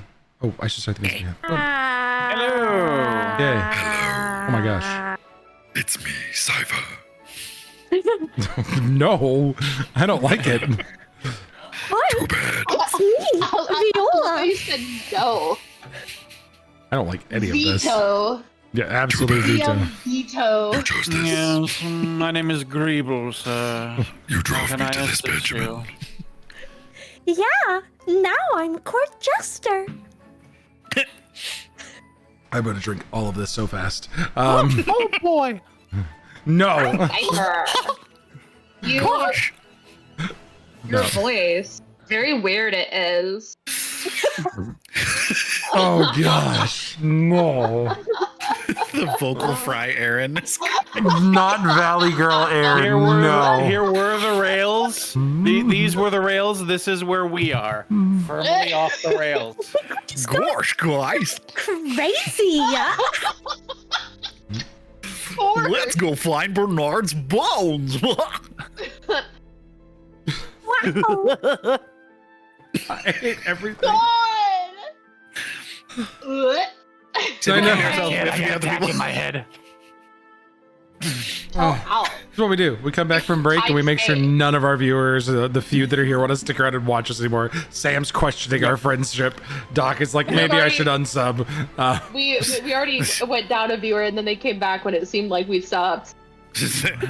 They are too weird. We need to leave. Anyways, Yes, good. ridiculous. So we all decided to move up. I the Bye, Discord. Sam. Leaving the Bye, Discord. Sam. Oh no. Oh I'm with no. you. I'll see you tomorrow. Hey, quick guys. Remember, I can always buy her friendship. That's how it was. Remember, it's a transactional friendship. As long as as long as I buy art, she'll be our friend. You want to Venmo me? I got a private. I love how you called it before she even put the comment in. Summer's coming. Daddy needs new shoes. Hold on. I have $10 in my Venmo. I'm absolutely sending it to Sam right Oh now. my god. Sam, we love you. Come back. Sam Bone, $10, please. Be Take my $10. friend. Come back, please. Oh, Jesus Christ. Cry. This feels like a very strange version of like a sugar daddy. Yeah. But instead of like other favors, it's just like, here, I'll pay you to be my friend. So we're just simps. There. Subscription-based Sucrose friendship. Yeah. I left it. Oh Yeah, no, I I accidentally mean- left it public too. Anybody who else is my friend on Venmo is gonna see that I paid someone $10. Please to be my friend. People you work with be like, you okay, dude? You good? I mean, let's be honest though. We are and have been very openly all like simping mega hard for Sam and her services. Like, Why you gotta make it sound weird? It's pretty much weird already. No. I had to really sink in the Now we're never getting hard again. emphasize. Nope, Sam's Yeah. like, oh, these guys got real weird. We're never gonna be friends anymore. She's gonna show weird up. when the She's gonna show up at the next parasocial- final, and like the next finale with a restraining order for each of us. I was literally going to say that. It's reverse parasocialism. Instead of Yeah. us being fans of a streamer and being like, "Oh, we love you so much," it's we are the streamers and being like, "We love our audience. We love We you. love our audience. We love our audience." We love our It's only we'll Very much. subscribe to you. Sign up for our newsletter. It gets you $10 a month. Okay, you guys were gonna do some stuff. Rails, yes. Good lord. So Viola, we're gonna switch off of now that I gave you all your awesome abilities. Cypher, I guess we're kind of out of phase now, as we're all together. Oh, is that okay? It's still in the phase, so you still get your ability, but it's like we worked so hard it's to get not these like abilities, one and we at a got to time. phase 4, and like we ripped the rug out from under the turn order thing. But Cypher, you are grabbed and brought here to this dance, and looking at it, you could kind of maybe see what Greeble's talking about. That the dance itself is spelling out the wording of Bernard's Accord. You spent a little time watching it. It's just you can go ahead and make a fake contract law roll for me really fast, and Viola do the same, just to recognize it. And we are trained in this. Yes, you are trained. Yes. So it's plus. Well, I don't know what it is for you, but +5, I think. Sam says my tip paid for her boba. Hey. excellent use. It's 17 total. I'm gonna make this mythic. Okay, was it that bad?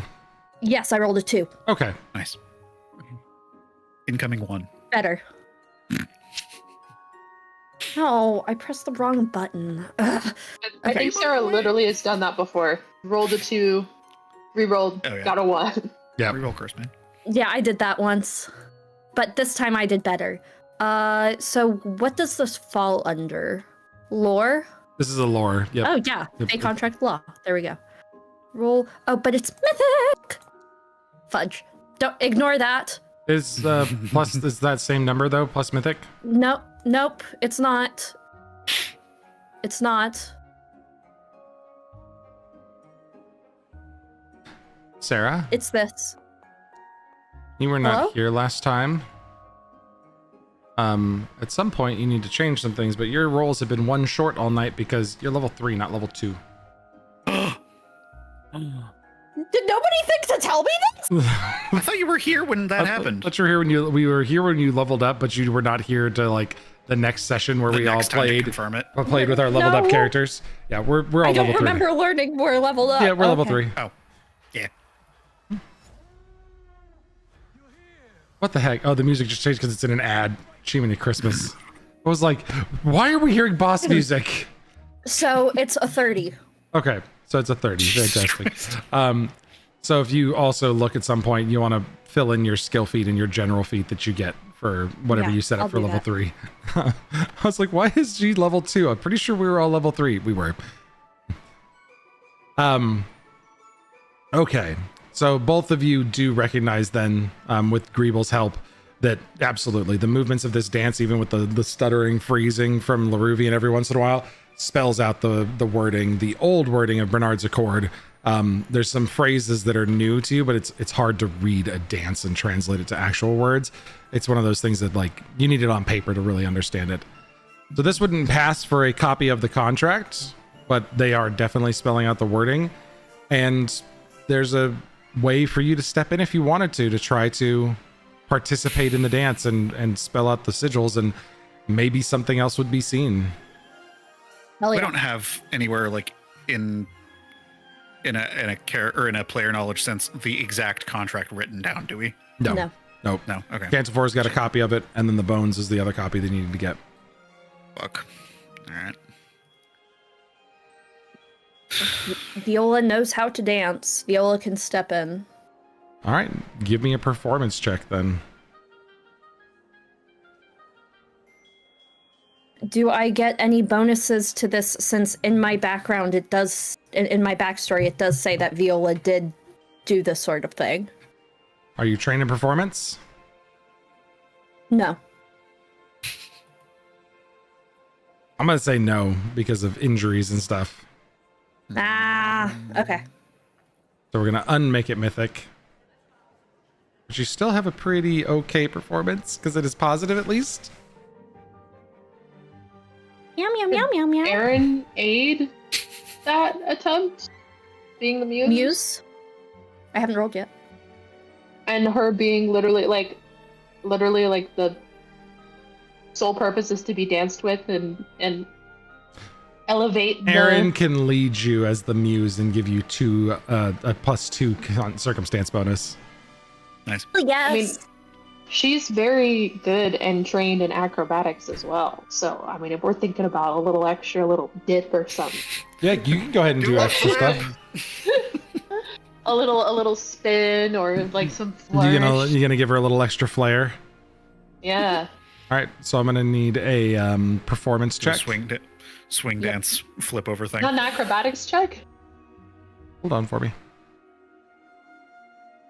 We're gonna Wait, wait what? for no. You hold on for me, Aaron. Viola, Okay. go ahead and do your performance check. And it can't be acrobatics? Performance, because you have to do the dance. 13. Do you want to make it mythic? Yes, I do. Because you have a mythic point, you can rewrite fate. There's your last I'm one. mythicking it. I know.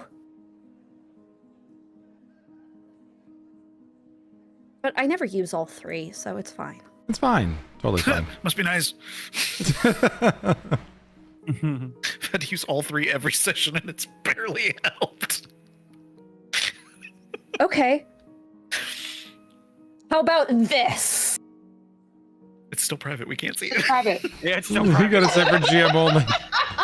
That being said, it is a 32. Look at this. Holy shit.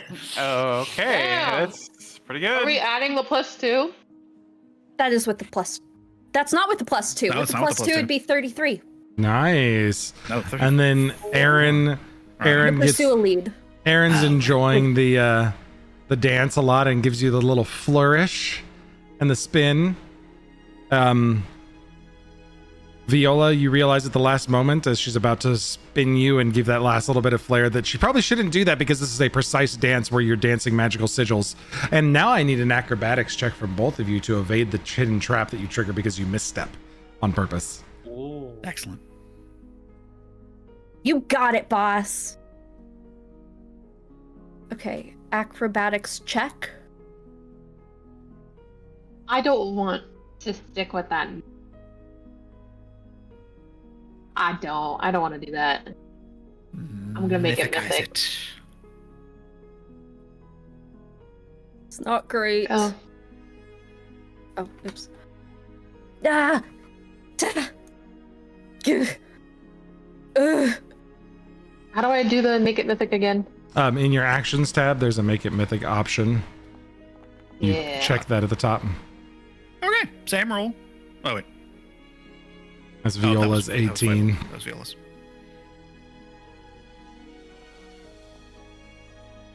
Nice. Oh, Nice. a 36. Viola missteps from the spin, and one of the pieces of the glass, like the shiny polished floor, cracks and falls away into like nothingness below her. But Aaron's got a hold of her and pulls her back up in her arms and saves her. Makes it look intentional, like grabs her by the waist and does the little float thing.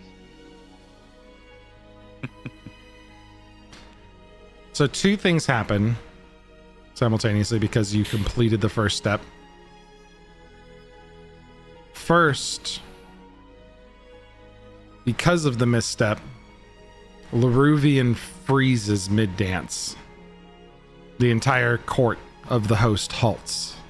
Every reflection on the mirrored floor stares directly at the party, all of you guys, even as the real guests remain oblivious and talking. So the reflections on the floor are staring up at you all, even though the party's still going on. I need all of you to make a will save. Okay. Does Can my I make the mask little inter- jingle bells on my mask shake to try to help? You can, but this is the host who's seeing you guys doing something wrong. So I'm going to go ahead and roll. illusion or compulsion effect? This is an illusion effect. Okay. I'm Or gonna go ahead does- and make redo that one. Does someone get Viola's help thing? Or was that already used, or does that not count? Couple things. First, Greeble, at the start of the phase, you didn't select someone to be immune. So someone's immune from this at the beginning. Who are you Oh, serving, Greeble? I will serve Viola. So Viola is immune to this effect. Thank you. Yep. Viola can grant Plus- someone her +1 for picking the straight man in the con. Yeah, Greeble gets the straight. Okay. Mythic. I'm gonna mythic that one. Fuck Yeah, that. how do I Jesus Christ. mythic a save? Same thing. You should just be able to click it. Did it? Oh, there we go. There's where are you? Oh, like there's Hey. something I'm Oh, missing here. Like there's a note about my character that I just am not finding. Corin And is then going to spend a mythic point as well as Rio because they both failed. God damn it. Yeah, it's more like it. Cypher also if this is root magic, Cypher gets a +1 when doing something, but I can't find. Oh yeah, root magic is. Ooh, making It's that not- mythic. Okay, that's weird. It Are doesn't they show up lit in up? my. I'm saving trying throw to dialogue find box. it. What doesn't, Greeble? It's The a make it mythic against- option. You have to select the action, the checkbox still. This is a saving throw against a spell or Oh, haunt. yeah. It's Yeah, +1 against circumstance a bonus to the spell, wall, but or not a to the haunt. So it does A give you a spell or +1. haunt. It gives So you you one can for have against the spell. +1. Oh, but it's a circumstance bonus. Yeah. Is the mask a circumstance bonus or is it an item bonus? Item bonus. Okay, so then that is a +1. So that is, we got a 19 on the die for a 37 total. Oh my gosh. Oh god. right, Almost it's- the maximum I could roll. Yeah, Greeble, if you check make it mythic, you should just be able to click your will save and It's roll. not. I don't even see an option to make it mythic. It's my in the save. actions tab. You just check that All the little way at the box, top. and then it changes everything to mythic proficiency. Okay. All make it mythic does is sets your entire character sheet to mythic proficiency. Okay. That's the only thing it does to make it easier on me. Nice. That's so much better. Holy crap! I know, right? 34. Aaron, Oh, plus 1 from. I'm at an Viola. 18. you fail. Did I make it mythic again? Make it. No, you cannot Is make it rewrite- mythic again. Rewrite fate is a Yeah, rewrite is a fortune. effect. Yep. Crap.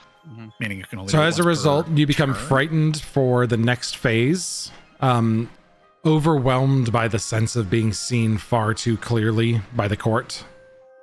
So you are frightened Gotcha. 2.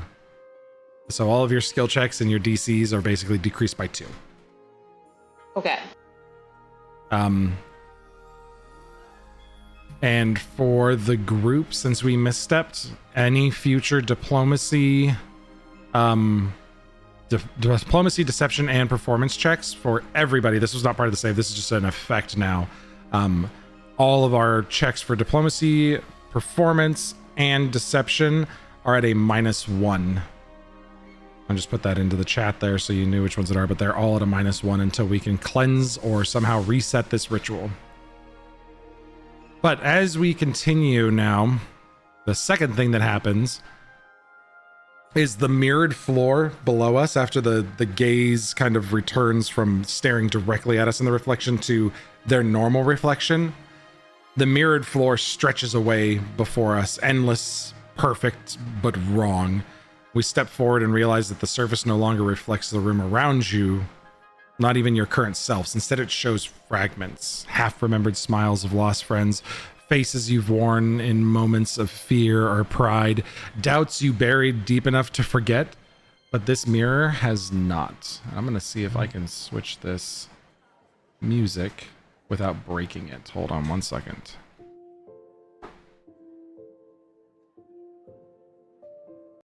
Give me a second here. Sometimes Spotify just gets weird.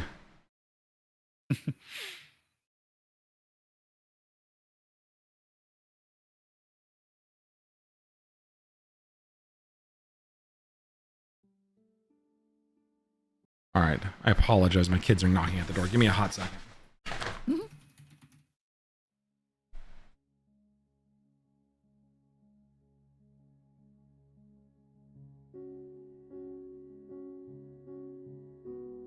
About a cold second.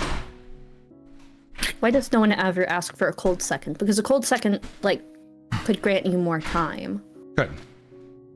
But this was a hot second. Because it moves slower? Yeah. Mm. Not that time does move slower, but... The air now starts... Sorry. Go ahead, Sarah. No, it's fine. The air now starts to get kind of heavy, but not with heat. But instead with like memory pressing against skin, like hands pushing gently backwards with each step. Somewhere beyond the endless floor, you can feel it. There's a hollowed spiral of a memory, something spinning around, something important, something hidden.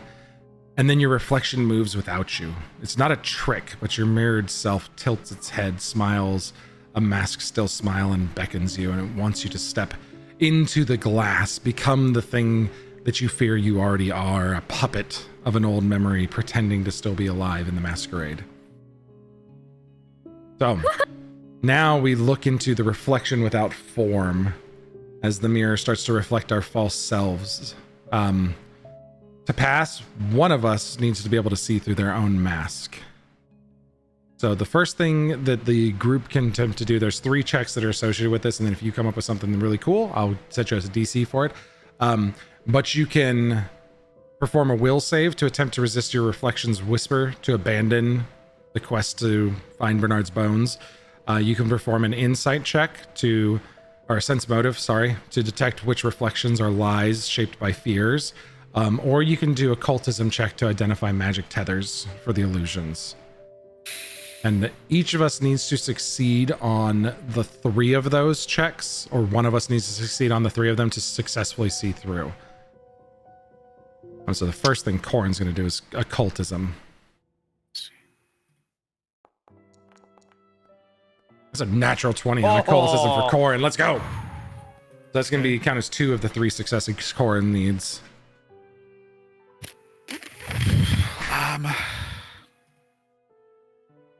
I guess I'll try a will save. Okay. And which one would you guys like Rio to do? He's pretty decent at will saves.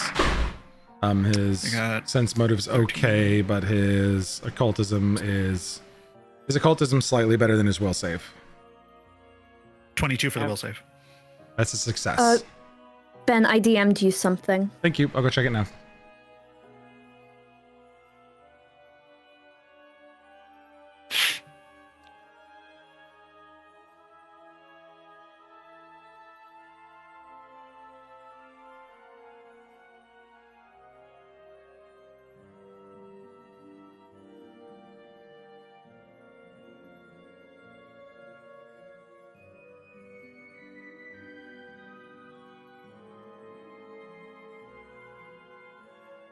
So Viola, that'll grant you a bonus to your insight to figure out which ones are lies a little better, but you'll still need a will save or an occultism check. Okay, then I'd like to occultism check. Cypher, that's a success for you as well. You wait, have one and of we your. all have to do all 3? Somebody has to succeed 3 times. So a crit success +2. Rio failed on. Oh no, that's my occultism. I already ran that. My bad. Wait, so if Corin's got 2 successes, I've got 1. Does that count as our 3? Nope. Somebody needs to see through the mask clearly. Like someone needs to get 3 successes. One individual has to get 3. I see. Okay, got it. Actually, I can do this really quick. So if you've already rolled it, don't worry about it, but I can put this into the party chat here. So this is What were the will options save. I'm again? putting it into chat for you now, actually. Okay. On Discord. Into the game. So there's a Game chat, prompt okay. for it. So there's the will save. Okay.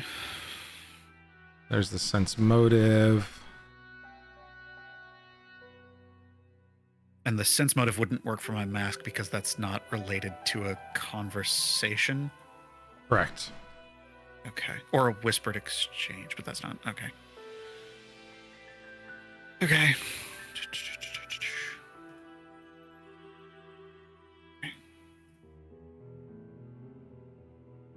Boy, oh boy, oh boy.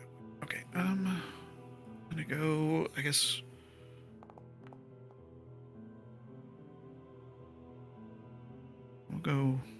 We'll go perception, I guess. Sorry, I'm trying to get these things set up for you. There's a whole bunch of like shifting images, Viola. But it's gonna make it a little easier for you. And Greeble, did you have any that you wanted to roll and check on?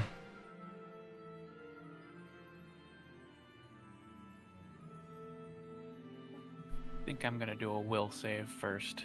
Okay. Oof. Oh, that's not good. Be able to mythicize it. Yes, I you can if you have a mythic yeah. left, if you have points left. I'm gonna do that because that was. I got an 18 will. That is a failure. Really? It's a 30 will. You said it talks to you about things that you're afraid you've already become. What about ruling on my lore skill catastrophic event?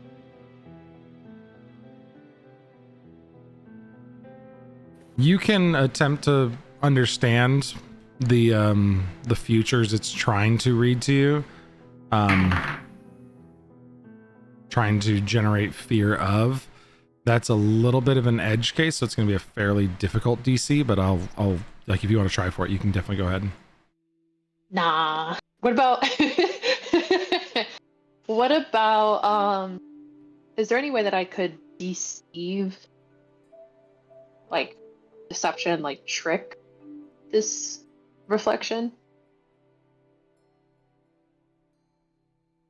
Yeah, it's going to be tough because it's an enchantment. It's going to be really tough because you're basically trying to deceive an enchantment. Deceive the Fae, deceive the Fae. They can't lie, but we can. Everything else that I'd be rolling for is garbage. Let's fucking go.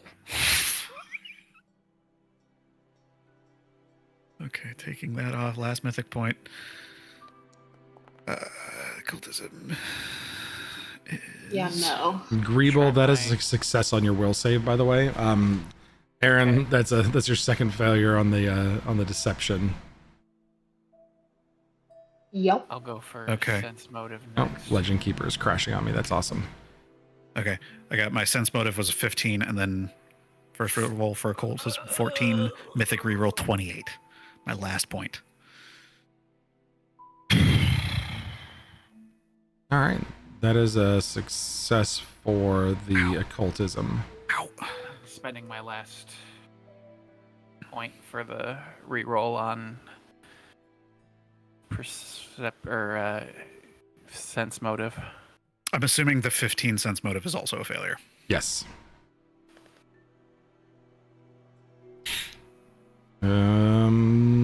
Rio's probably not going to spend his last point, I would say. So who has Aaron's had 2 failures so far? I guess she'll do the sense motive. Wait, she can't do that, huh? Can she? That's perception, Got yeah. 2 With her successes, so I'm out. Rio's failed twice. Aaron's failed twice. Ooh, Ooh. I'm gonna mythic that. Do you have mythic points left? I have 1 left.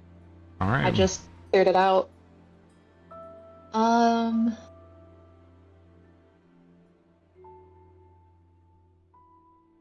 did that? There we go.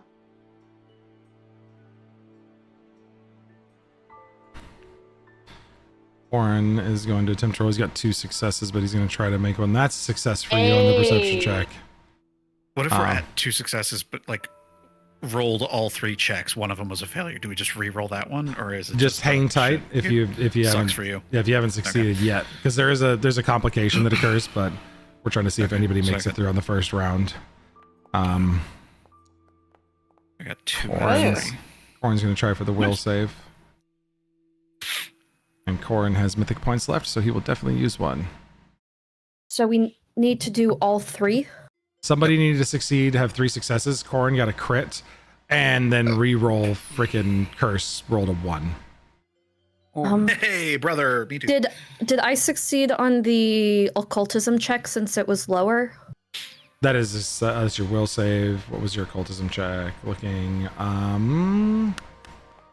Yes, you did succeed. So you've got 2 successes God, so that's far. like All 3 right. plus, or every +1 matters in a row. That's crazy. I know, we've just been getting wrecked, and that is a success for your occultism check. And then I'm going to try the perception for Corin to see if he can get 3 for 3. 3 for 3, come on. That's a 12, which is a on the dot success for Corin. Oh, Like, that is DC's 20, and he had a 20 exactly. Wow. Good lord. Okay. Unfortunately, everybody failed at least twice.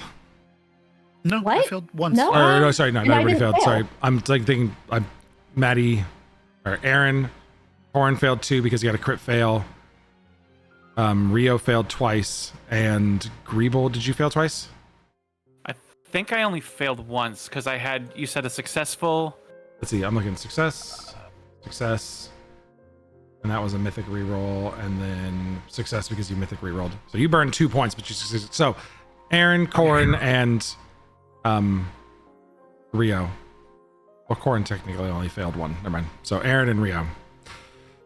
Aaron and Rio, as the last like kind of wrong step is taken, a wrong glance and wrong answer, or some heartbeat that was just incorrectly placed with the music. The mirror cracks below you, but not outward.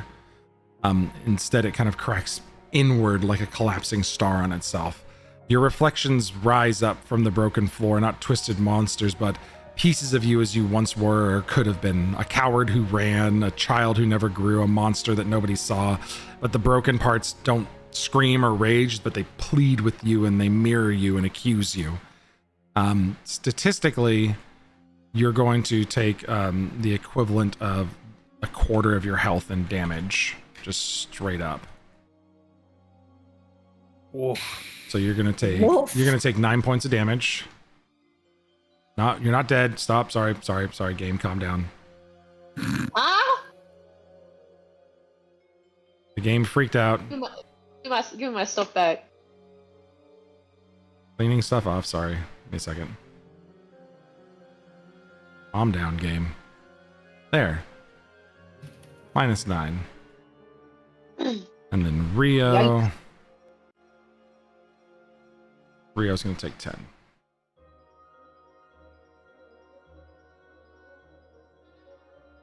You both take some damage, and then I need you to roll a d4, and somebody roll a d4 for Rio. Not it. I'll do it. I'll just roll 2. Oh. That's fine. You can roll 2d4. Okay.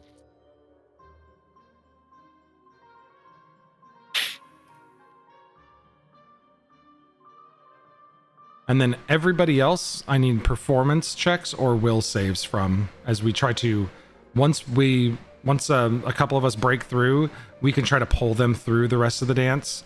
We need will saves or performance checks from everybody who made it through. Okay, come on, don't fuck me. Nat 20, come on, let's go. Nice.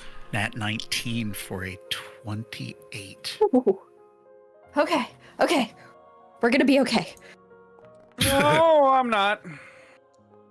It's a group check to try to save them and pull them through. So, what did you get for your 2d4s? We got a 4 and a 2. So, which one's the 4 and which one's the 2? Is the 2 for Aaron or is the 2 for him? I initially rolled the first one for Aaron because I didn't know if I was going to roll for Rio, and then rolled for Rio. So, Aaron's the 4 and then Rio's the 2?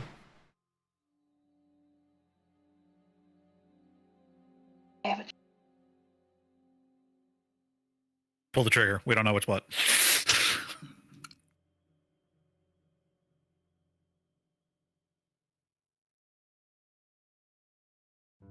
Pick one, It Aaron. would be more in character. It would be more in character for Aaron to pick the 4 for herself.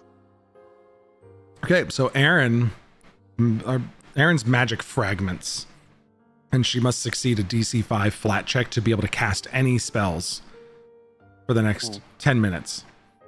And Rio forgets Cypher's name and is unable to address or assist Cypher directly.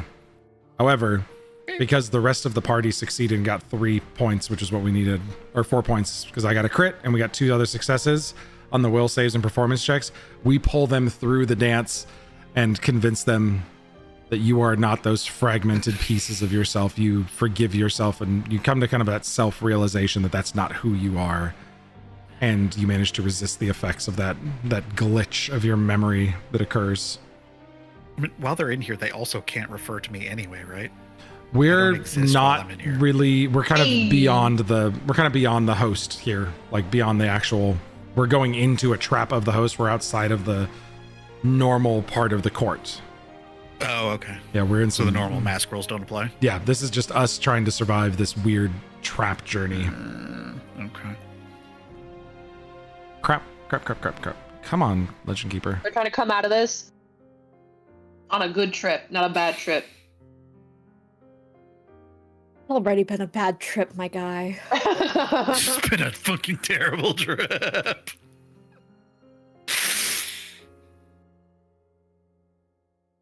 A real bad That's trip. without drugs. We should just do drugs as like the capstone of like let's see how bad we can make this. Everybody eat a mushroom. Everybody Hey. get really high, Not you. and then we're gonna play D&D No. we're gonna- I don't know. the Viola realism. soup. for the realism. I'm No. turning Greeble into a stew. Hard no. It's a big pass for me. I don't want to do that. The unhinged horrors. Legend Keeper just starts to die by the end of the stream. Oh my gosh. Which one? Oh, Legend Keeper starts to Yeah, die. I I've think got it has so many something to do Legend with Keeper caching. tabs open. Yeah. Because I've noticed that it does you get said- like weird and funky if I leave it open for too long. So You said a flat check at DC 5? no, you're fine. Yeah. Because the rest of us, you resisted it. Oh. Like, Oh, Okay, got the it. rest of us that's why I saved rolled you. that D20. So as we all cross deeper into this mirrored expanse, footsteps, laughter, and the distant strains of music all fall silent. Even your own breathing sounds muted, as if swallowed by velveteen shadows. At the center of the court now stands the Laruvian of the painted smile, utterly still. Their long, lacquered robes trail across the floor like spilled ink, and their ivory mask is serene, frozen in a smile so delicate it might crack if touched. One hand's extended, palm open, fingers curled upwards as though offering an invisible gift. They don't speak or move, but they wait. Around them, the reflections of the mirror begin to ripple, forming shifting images. A village, empty, waiting for a name. A mask, cracked, stitched together by trembling hands. A star falling, endlessly falling. And a door closed and locked from the inside. An unspoken question hums in your bones. Who are you when no one remembers your face? What remains when the last story forgets your name? No words reach here, only gesture, memory, and truth. Answer or be unmade by the court. So there are specific challenges in here that we need to Could you succeed type- on one of. Okay. Can you type out what the riddle was? It's not a riddle. It's just the mirrors forming different shapes around them, and then there's a question. I'll just copy my notes here and paste it over.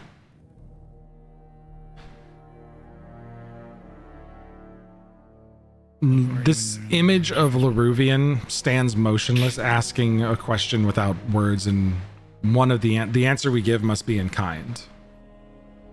So a religion or an occultism check will help us understand kind of what we're going for here. But there are two specific, with a successful religion or occultism, or if you guys guess it right, then that'll reveal the specific checks we can do. Occultism. Go for it. Yeah, go for it. Try religion? Go for it.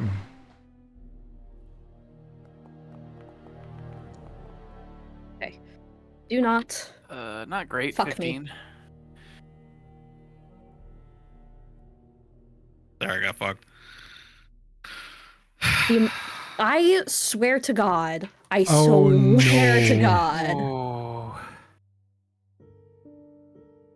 It's And I still an think 11. I have It an is. answer I could give for what I think that Sure. be a sufficient answer, but like I'm not going to because it doesn't make sense for the character. I don't think. Yeah, I just don't think it makes sense.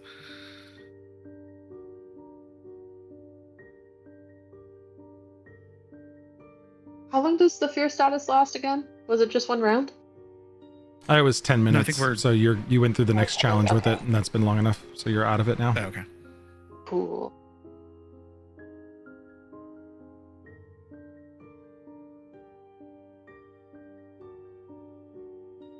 Are there specific checks that we need to roll, or can we kind of... There Oh, are, okay. if you want to try to come. Occultism or religion. Occultism or religion can help point you in the right direction.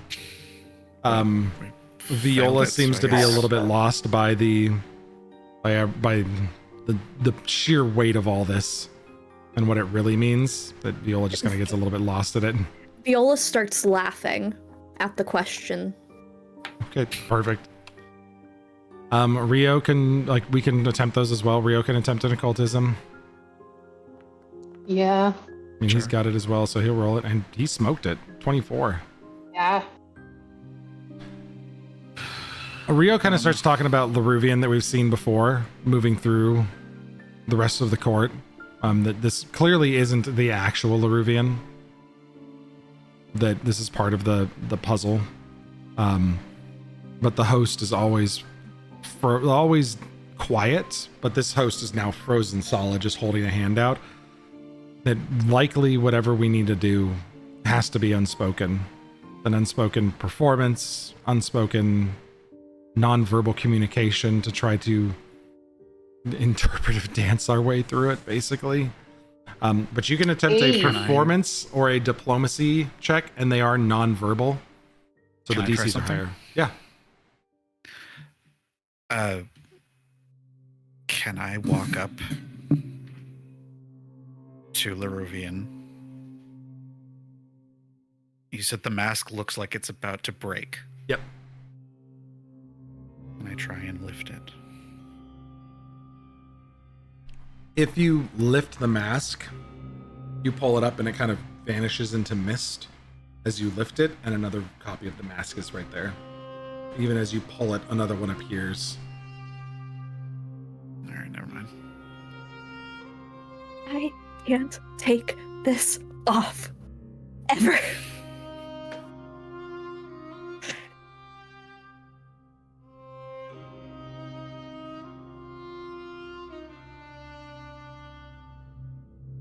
What would you guys like to do? A performance or a diplomacy check is really what it is. The DC's high just because we have to do it silently. My diplomacies are. You said -2 for the nonverbal, and I'm already at a -3. So The DC is it has it calculated because it's already higher for the nonverbal portion. okay, I'll If try I it. do either, it's going to be a flat roll because I don't have a bonus in diplomacy or Cool. performance. What does a -3 get me? Oof. A critical failure. I fucking hate this so much. This sucks. Oh shit. Oh god. Yeah, if your thing is talking to people and you can't talk and then you get a... I have Yeah. 0 things I can contribute to this. I'm sorry, man. You should let me cook. You should let me cook. Go. I might go. have Do a some- muse No, thing. cook. Do a muse. Okay. So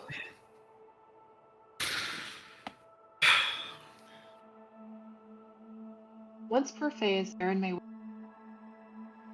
action reflected in another masked guest chosen by the DM. This can be a lead, regret, or hidden truth. Sorry, you Can were she breaking up attempt- there a little bit. So you want to try to do the...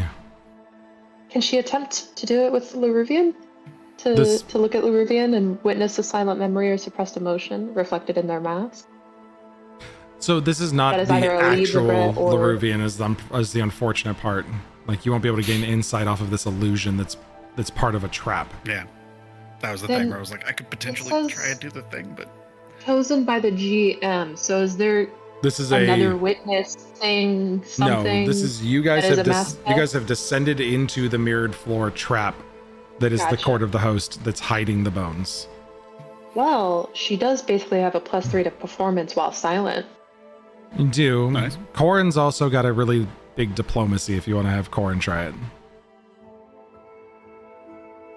I'll have Corin go first. You want me to just roll it since I got it up? Yes. Corin's got a big old bonus to his diplomacy. Doesn't help when it's a natural one. He has one more mythic. He has one more mythic point. Okay. He'll make a mythic. It's his last mythic point. Now it's a +17 on the silent diplomacy check. oh my god. A 20. That is exactly -2. what he needed. No, it's not a -2. Oh. The DC's higher. It's a 20 DC Oh, for the okay. diplomacy check. Jesus. So Wait, so that's literally not possible unless we do it mythic. Yeah, we burned Corin's all got our That a is functionally Corin's, impossible. Corin's got a basic diplomacy of +9, so Corin could have done So it. do I. Oh yeah. Wait, oh no, DC 20. Okay, never mind. Sorry. You thought I Numbers. said 30 for some reason?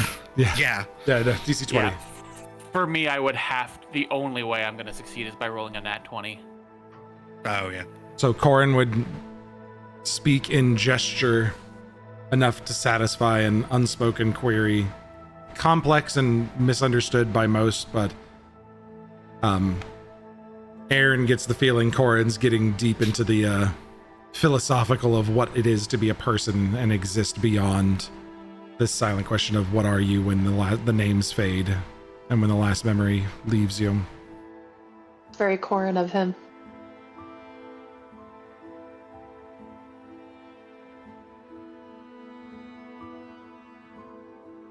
All right.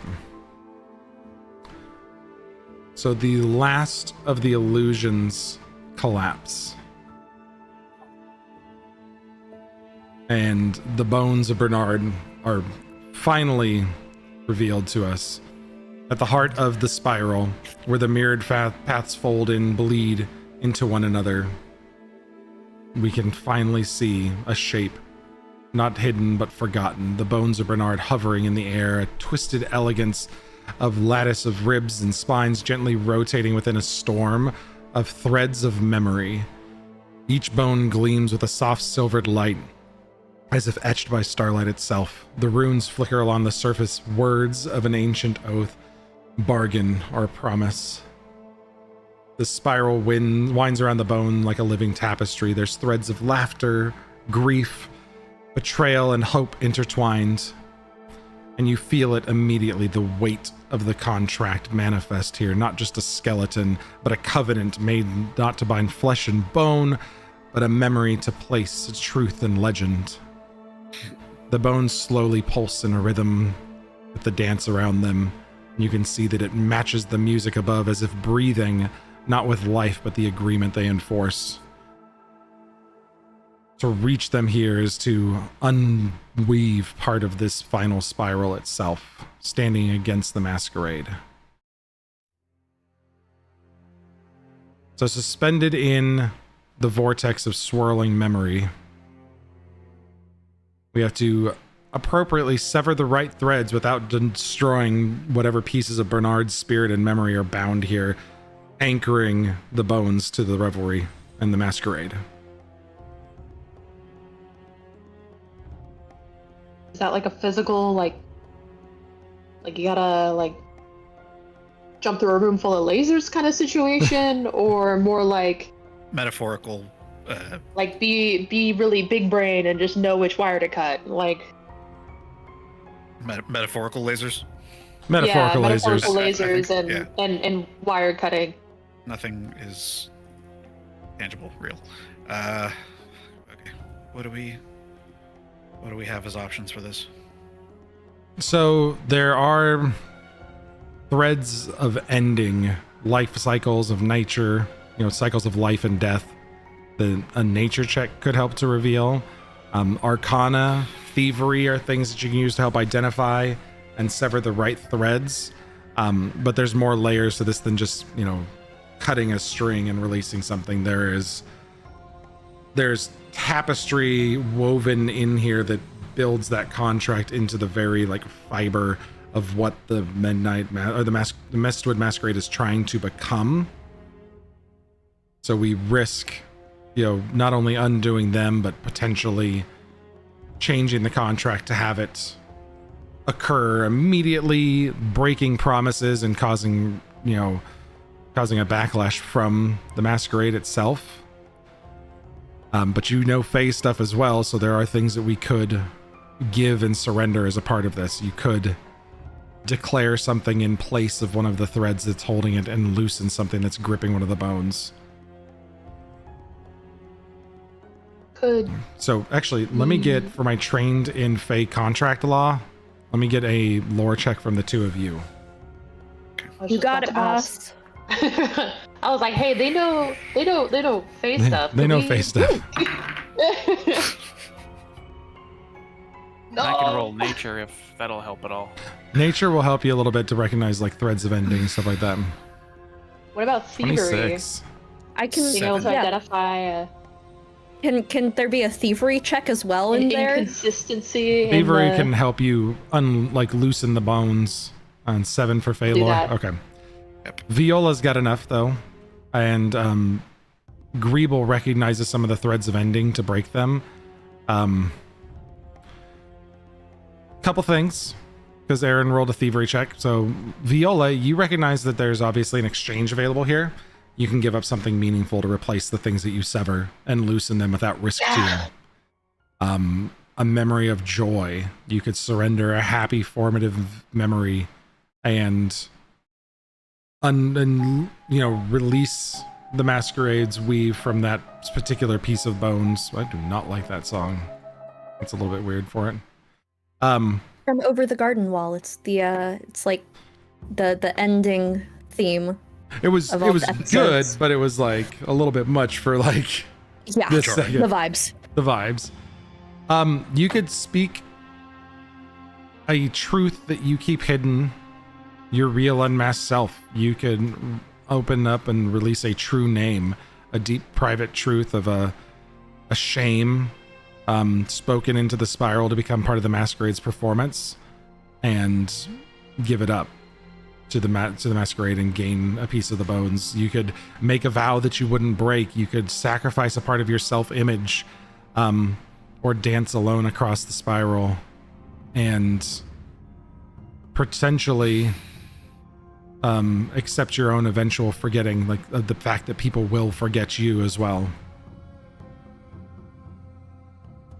So there's prices you could pay.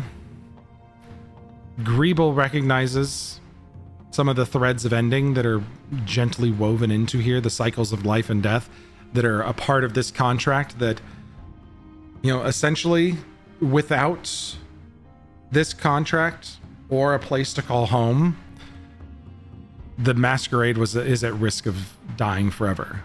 All of the souls here being forgotten, all of the people being destroyed. Whether you agree with them or not, tens of thousands of lives being severed and lost as the Mistwood Masquerade crumbles. And if any of them survive, potentially harboring ill will against those that wrought their destruction.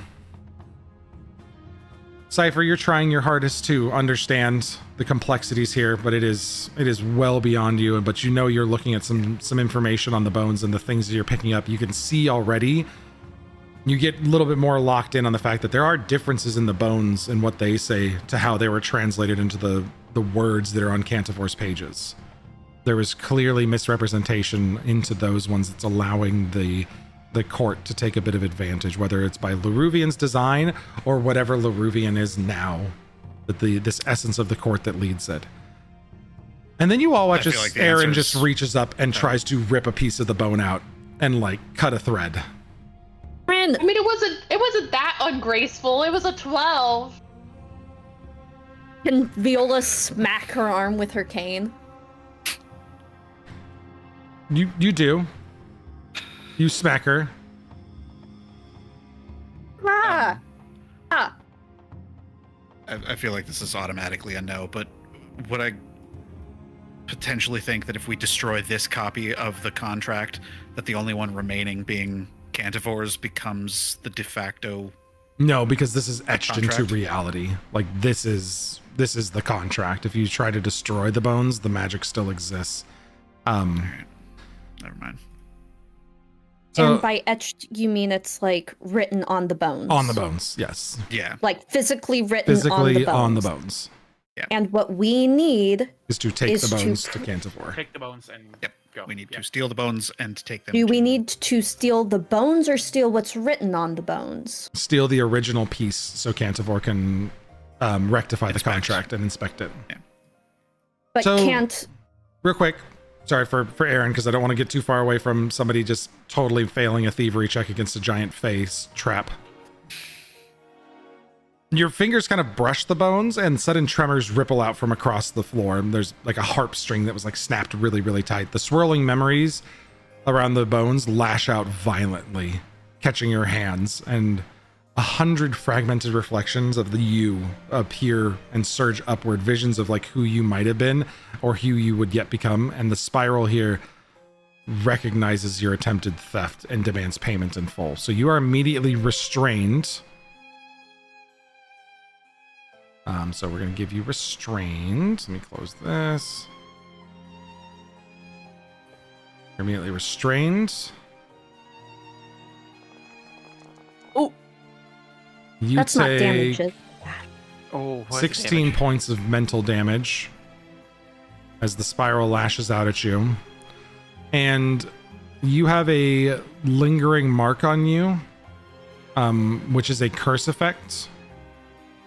You now permanently, until you get the curse cleansed, have a -1 on will saves and recall knowledge checks as your dreams and your thoughts become invaded by flickering senses of alternate lives, some of them disturbingly better than your own. And you feel this vibe that the spiral doesn't have anger and it doesn't hate thieves. It only knows that a story stolen without sacrifice is a story devoured, so it devours in return. You can attempt a reflex save to escape. And I will try to make this effect for you.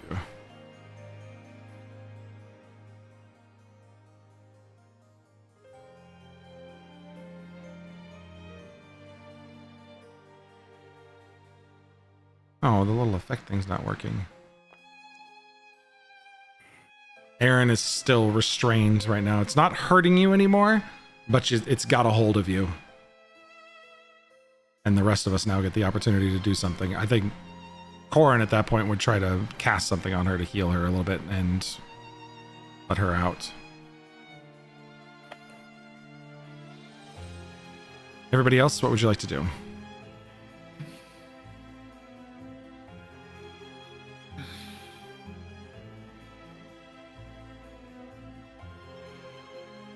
Corin's gonna heal you. So you said our options were thievery or Phalor? Well, with my Fey lore, we figured out that we could do certain things to replace the Right, so memories. we have to like give up shit or Yeah, just we Or can steal it. barter with our memories or just attempt to steal it. with a thievery check. Okay. Yeah. There was you could try to use Arcana to try to understand the memories and how the memory threads bind to the bones a little bit more. If you have that, There's no way I succeed at that. I- Untrained +0. I'm terrible at I Arcana. can. I'll try Arcana. I'm trained in Arcana. I've got a. No, Yeah. I'm not going to tell you, but I'm trained. Yeah.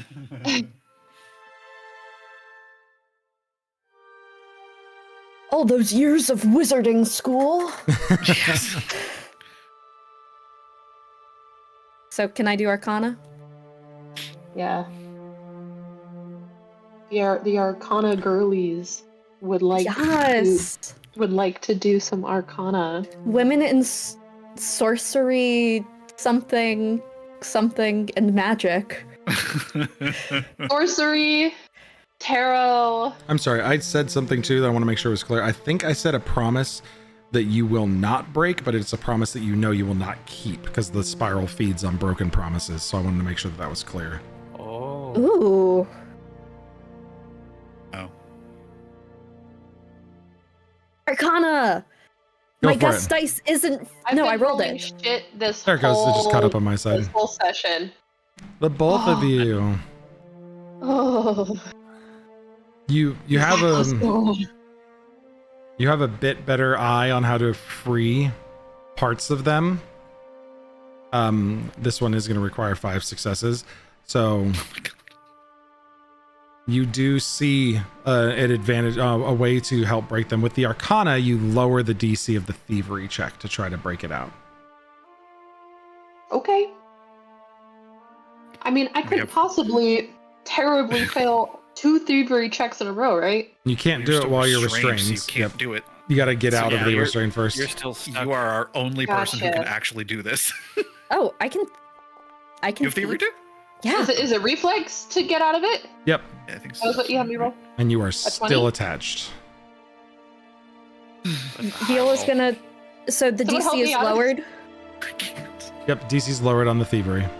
All right, Viola's gonna attempt to thievery check it. Cause don't worry about why Viola is trained in thievery, guys. Viola Totally could help me get out of this restraining. Can I? Could she? Yeah, right? Y'all can help get me unrestrained? Someone might be Can we able to. help with that at all? Is there? Because like I have a thought. I feel like it's probably not gonna work. But can I telekinetic maneuver to like So get her out? it wouldn't really work. You can try to use your unarmed attack as well, like your attack, or you can do acrobatics or athletics. Reflex was the save to not be trapped. I guess I'll go with acrobatics to try and help Armor check uh, penalty. get her out. Yes, if you're wearing heavier, if you're wearing armor that has a an AC penalty, it'll hurt your thievery. I did not think I was. Unfucking like. Yep, chain shirt has a -1 check penalty for Oh. thievery. Huh. So acrobatics check of a total of 9. Oof. Not able to help her, but it doesn't hurt her anymore. She's just held right now. Yeah. All right, so I am going to burn a spell slot then and cast Bless. And try to help everybody out here a little bit. Corin, help me out of this. Corin can give you a +1. Oh, no, that's your status bonus to your attack rolls. Never mind. I don't want that. Oh, it doesn't help with saves in this, huh? Nope. It's just attack rolls.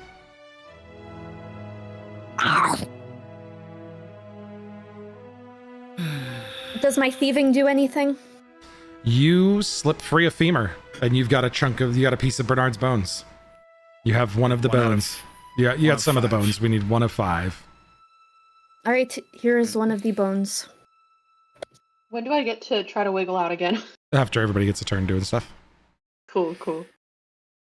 Greeble is There it going is. to approach and Bonk. make a promise. I'm gonna guidance you for your next one. That's going to give you a bonus. Mm.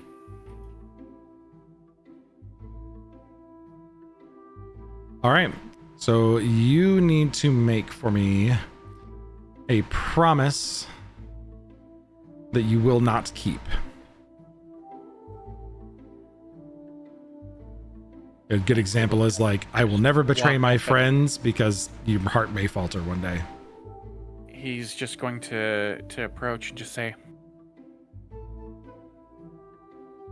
I make the solemn promise that my adventures with my friends will not change me.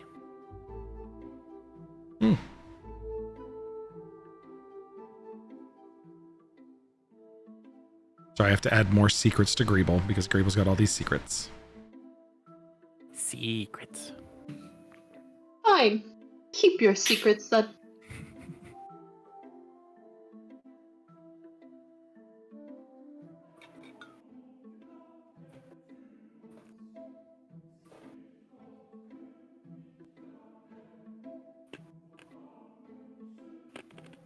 Okay. You make the promise, and some of the bones pop out as they're loosened from the memory thread that you sever and change your memory in for. So you now have a piece of the bones as well.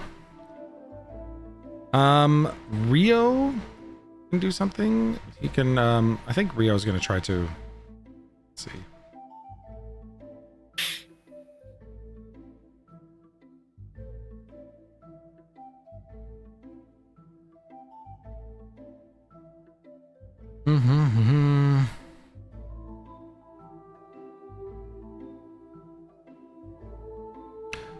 I did not think there's a way to help with the restrained, but we will have, since Rio does, I'm not going to make Rio give something up that he's not here to give. We'll give you a status bonus for Rio helping you out as well. So you have a total of +2 to try to get out, Aaron. Okay. We're going to go back up to the top here in the turn order, and we'll just run through everybody one at a time. So, Aaron, go ahead.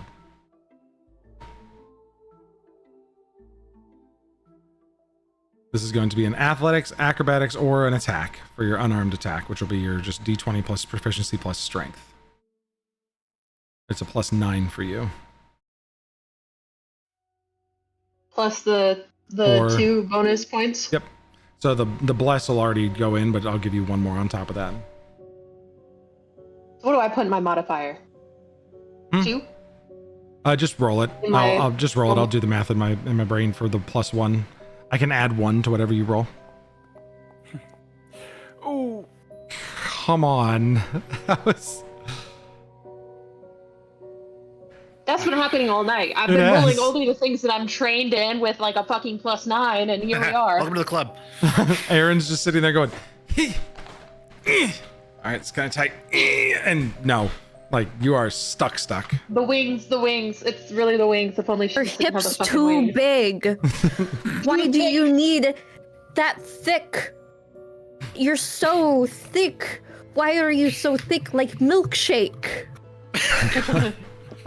Cypher. Now canonized milkshakes.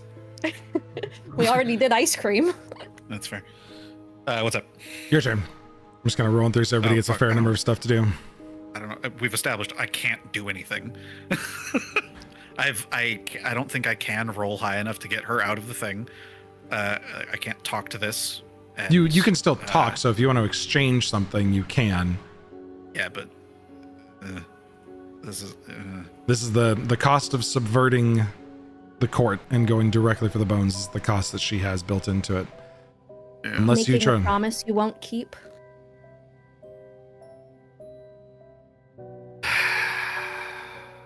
Okay. Come back to me. I need to think for a second. That's fine. That's fine. Viola. What would you like to do? The DC does raise on the thievery the more attempts you make to steal the bones. So like it gets harder to just steal them. Yes, I don't want to steal another one because I'm looking at Aaron struggling over there and I'm holding my femur here and I'm like, no, thank you. Because Erin is strong, and I am like half her width, so I'll probably just get snapped in half by that restraint. Did you say what kind of restraints these are? Are these like It's chains, weird. plants? It's wires, very weird magic? spirit magic. It's these Magic, memory okay. spirit like threads that are holding the bones in place. Yeah, no. I don't want magic touching me. So, what would you like to do on your turn here? Anything you want to try to attempt? So I can give it a promise that I have no intention of keeping. Okay.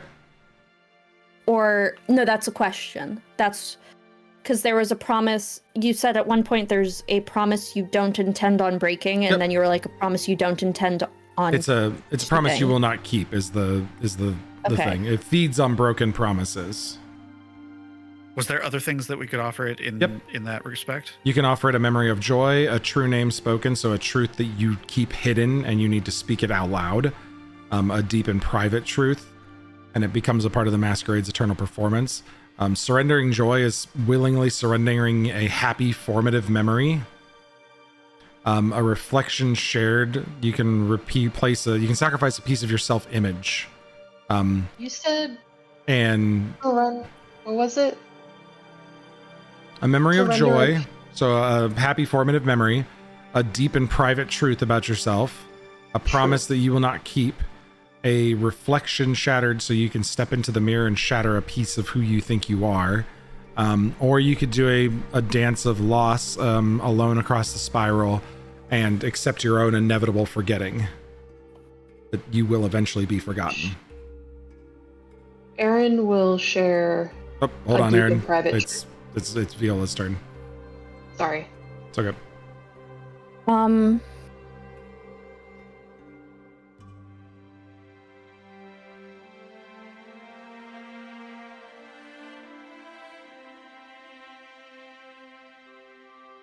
Viola will grab one of the bones and say,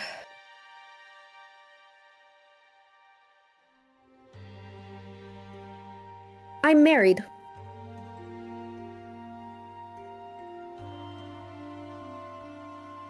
The bone And releases. I hope to never see him again.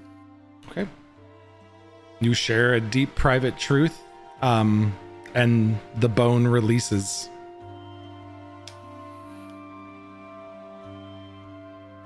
I think I have an idea. Offering a deep private truth of like self-acceptance. If you word it correctly, because like wording is everything here, could you fulfill two criteria and get 2 bones? Possibly. I'll take it under advisement. Walk up to the bones. I am empty, but that doesn't mean I can't carry things with me.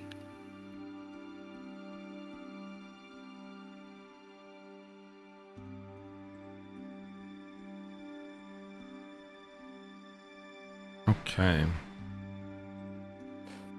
Are you trying to to give it a truth as well? Yeah. So you find that after a truth has been given, the spiral doesn't accept a new one. All right. Do I still get at least 1? What was the other half you were going for?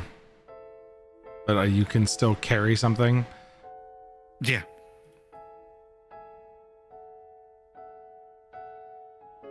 Wait, so I once it's accepted a truth from someone, that's it for that. Yeah, the truth has been given, so it won't do it again. Okay. Never mind. It was clever. I will grant you if you have to roll for something, I'll grant you a +1 status bonus for your next roll. 'Cause that was a very clever attempt. But the mechanic is that once you've given it one of the things it will take, you can't give it that one again. That's locked out. Okay. You guys are at 3 bones given.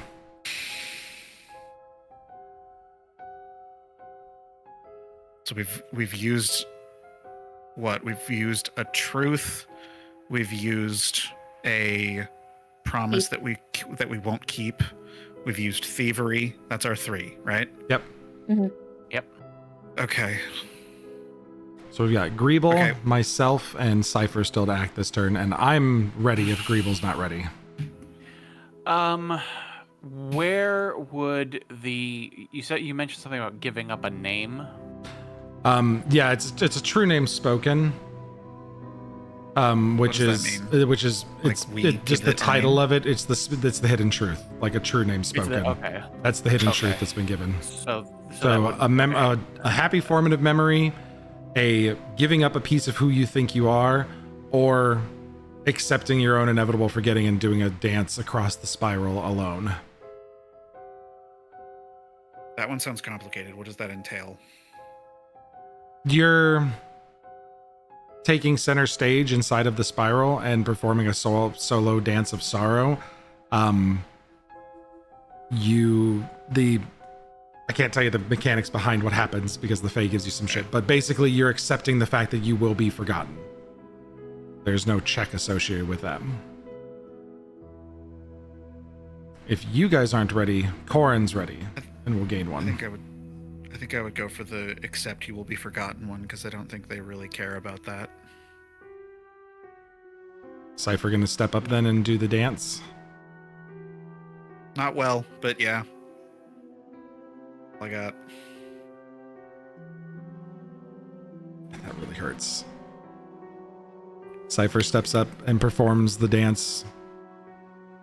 You gain a +1 will save for the next session, the entire next session, against emotion effects as you come to terms with the reality that you will be forgotten, that your time here is brief, and even in a place like this where memories are eternal, people are forgotten all the time.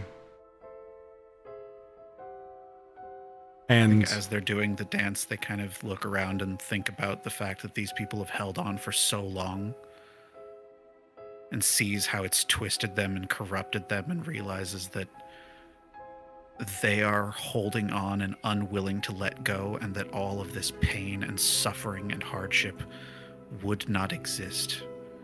They could just release.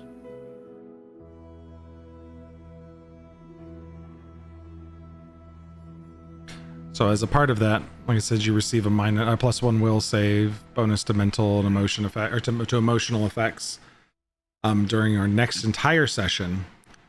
But the next session that we are in Dunscaith, you become half forgotten having completed this dance, and you lose all association with the rats for your first session back in Dunscaith, as you are forgotten for the entire next time we're over there. Alright. But after you finish the dance, some of the bones gingerly float down, and Cypher walks out with them. For a moment, as Cypher steps back into the proximity of the rest of the group, we all forget Cypher for just the brief moment, and then remember who they Quietly are. walk past Viola, hand them to her, and just stand.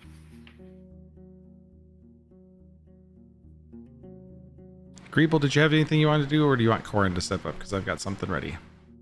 You're very brave, Cypher. No, I'm not. Reverie.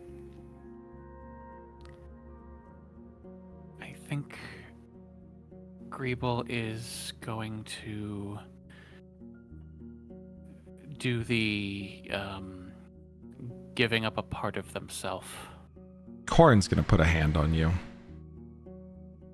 Given a lot these last few days you have. And he recites the things you've done over the last few days, making your way into the masquerade, how you gave up a name, how you made deals with Faye and asked for all these things to be done in your name and taking a lot of burden. Too much for you to bear. I have someone to share my burdens. I have.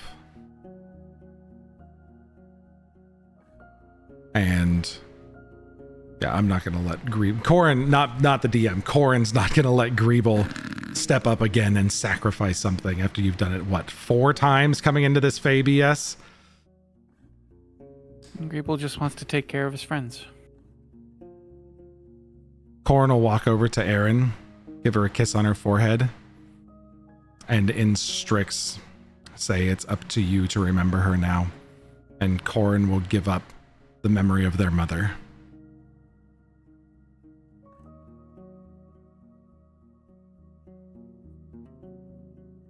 Ben! Ben! And the last bits of the bones will fall down. Us having replaced all of the threads of memory, binding them, we now control the bones of Bernard. And next session, we're going to have to figure out how the fuck to get out of the Mistwood Masquerade, because I didn't see this coming, and we're going to have to figure that out and get back to Cantivore Pecan, because we now have the evidence to resolve this conflict. But that's a problem for our next session, because we're a little bit over session time, so I thank everybody for hanging out with us a little bit late. All the friends on the game for playing late. I did not expect you guys to go the full dive in here, but it's interesting. We have, looking at the Alliance's map, we've gained the favor of like 2 or 3 people. We've provided opportunity for people who are kind of just like, if things go bad, I have people in the right place. Like a portion of the court was already teetering to the other side, and we've kind of pushed the dial. So depending on how next section goes, this may not come back to bite us in the butt long term, but we've definitely cut the legs out from underneath the Mistwood Masquerade on what they were going to do. So this is really interesting. Made some choices today, folks. That's where we'll leave it. Thanks everybody for hanging out and playing with us today. Yeah, nobody wants to deal with Faye. Sam's got it. No. Everybody's done. I thought it was cool to have like this whole Faye contract angle, and everyone's just like, fuck these Faye so hard. Correct. Well, that's We okay. have been given a task. We are going to complete the task as fast as we can. Look, man, it's a bunch of autistic / semi-autistic people in this game. We already have to deal with people and dealing with things that we say not being taken at their face value and doing this play-by-play every day. This is supposed to be where we're good at talking to people. I just wanted to make it real challenging out the gate. Listen, it gets And really half of fun us in the next. can't talk. It gets super interesting in the next arc. I thought this was going to be an interesting challenge. I hope it was still entertaining Oh, no, for you. It's entertaining and it's interesting, but like, holy shit. It was brutal there for a second. Oh, Holy shit. It's tough, but I appreciate everybody leaning into this really weird arc. Hopefully the weird Scooby-Doo shit that we've got coming up is going to be a little bit of a different change of pace for you, a little bit of breath of fresh air. But we'll see how it goes when we get to that arc, as we just literally might have speed-runned chapter 3. We'll see how that goes. I got to figure out what the exit from Mistwood Masquerade looks like, just being like, we totally got the bones, but see you guys later. We're getting the fuck out of here. Yeah, we just don't explain anything. We just leave. carrying it around in our shirts like. Yeah. Just Irish goodbye. I'll put a femur in each bone. Just Yep. Good Lord. This will or be in each boot. Yep. It'll be an interesting one next week. So appreciate everybody. Love you guys. Thanks for coming and joining us. We missed you being off last week for the holiday, but happy to be back. And we'll see you guys next week. Bye.